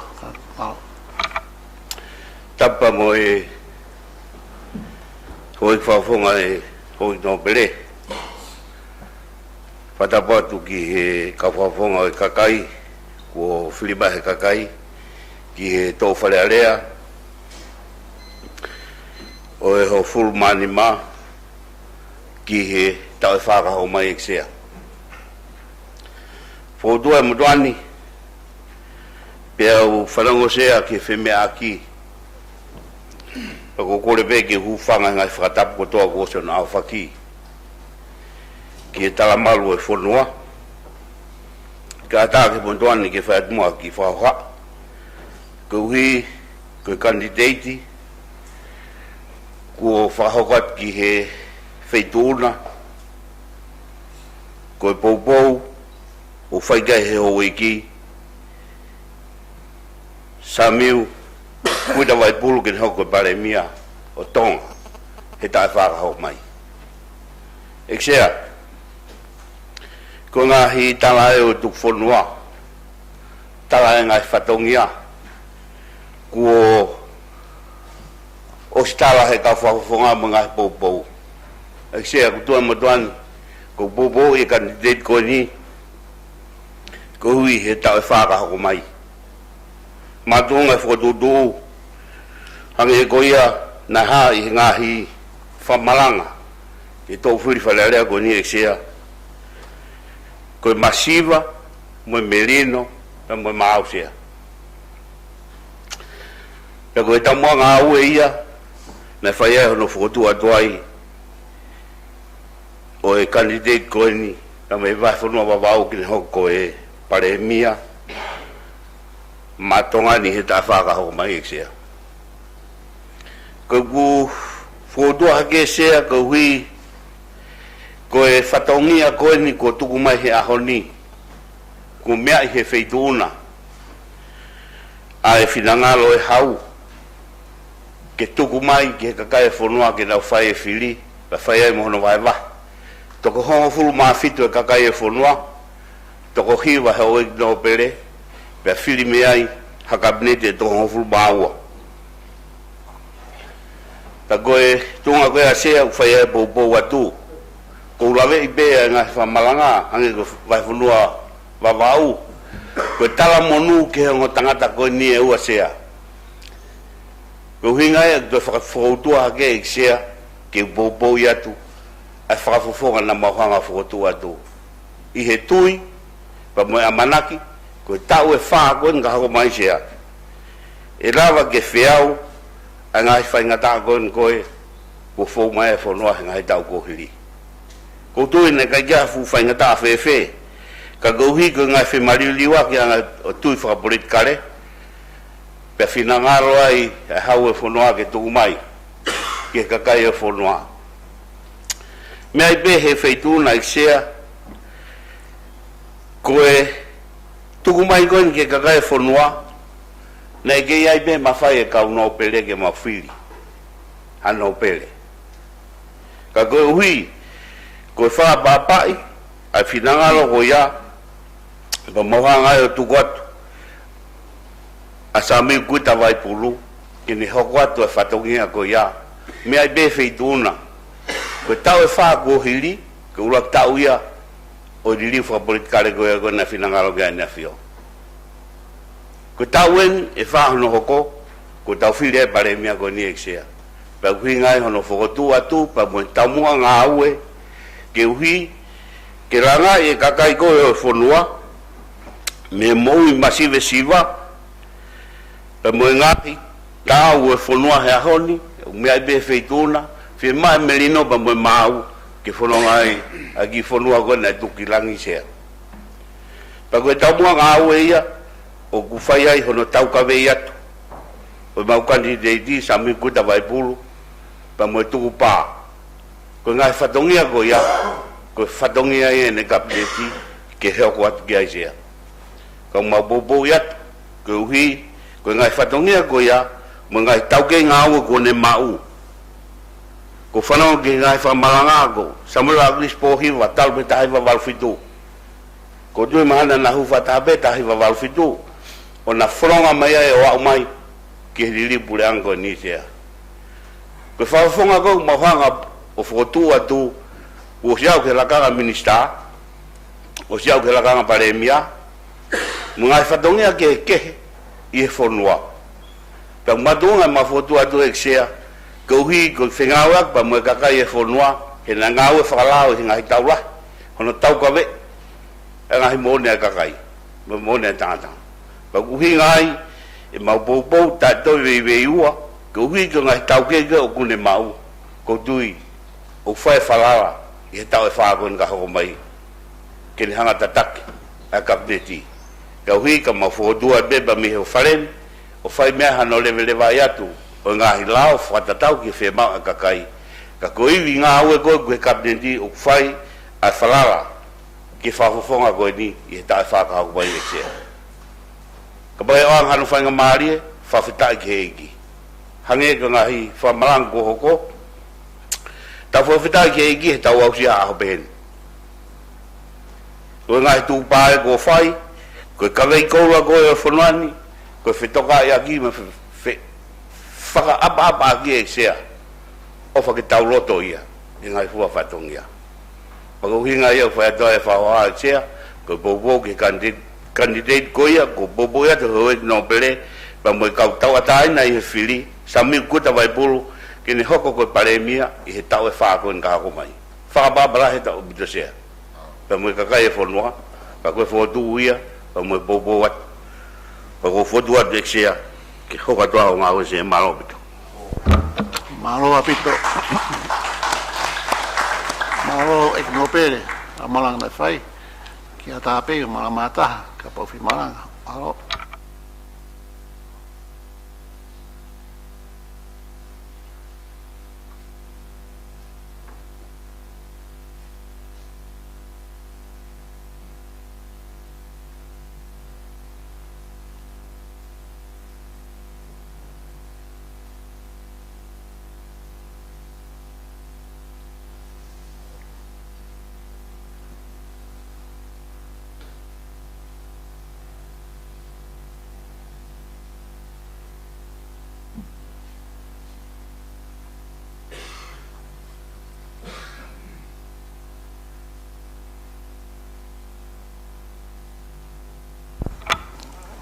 Malo ho iki hange o kai te kulu mama e ne pe o ngai ngari mu fi mari e o mai malango to ko fai ko tawa en ke taimi e fai ko en han mo fili ai to ta ko en o mo fotu mai e fa ko ai nga ko ko Palemia te ki fa la hiat pe tataki ko e o seni te tau ki malo lo kai te e fareni ke fili fra puri e fai. O whaat pe koe tau malolo koe ni, pa whai e teu, pe koe mumea mai ki heni. E kai ke toi heni hatake, kai ki heni e whai o ngongo, kai ki heni hau iki kakato o kakai, uno i heni he pungini. Ko ui koe fili fra puri, ko tau tolu pe, te tau heni i mea koe ia. Koe ia, hau iki, koe fili koe ni, hae koe Umo'Uma'I, koe fili fra puri. Fili pe a au, mo koe mo fima. Ka hange oi maanga na asfai, ke toko ni mo toa mo fili, e eiki, ke taki ha mo fili. Maroa pito, te tau toroi ha mita nai e tanima, ka e teu a whareni, ke tau foki mai, ke fili e whai. Maroa.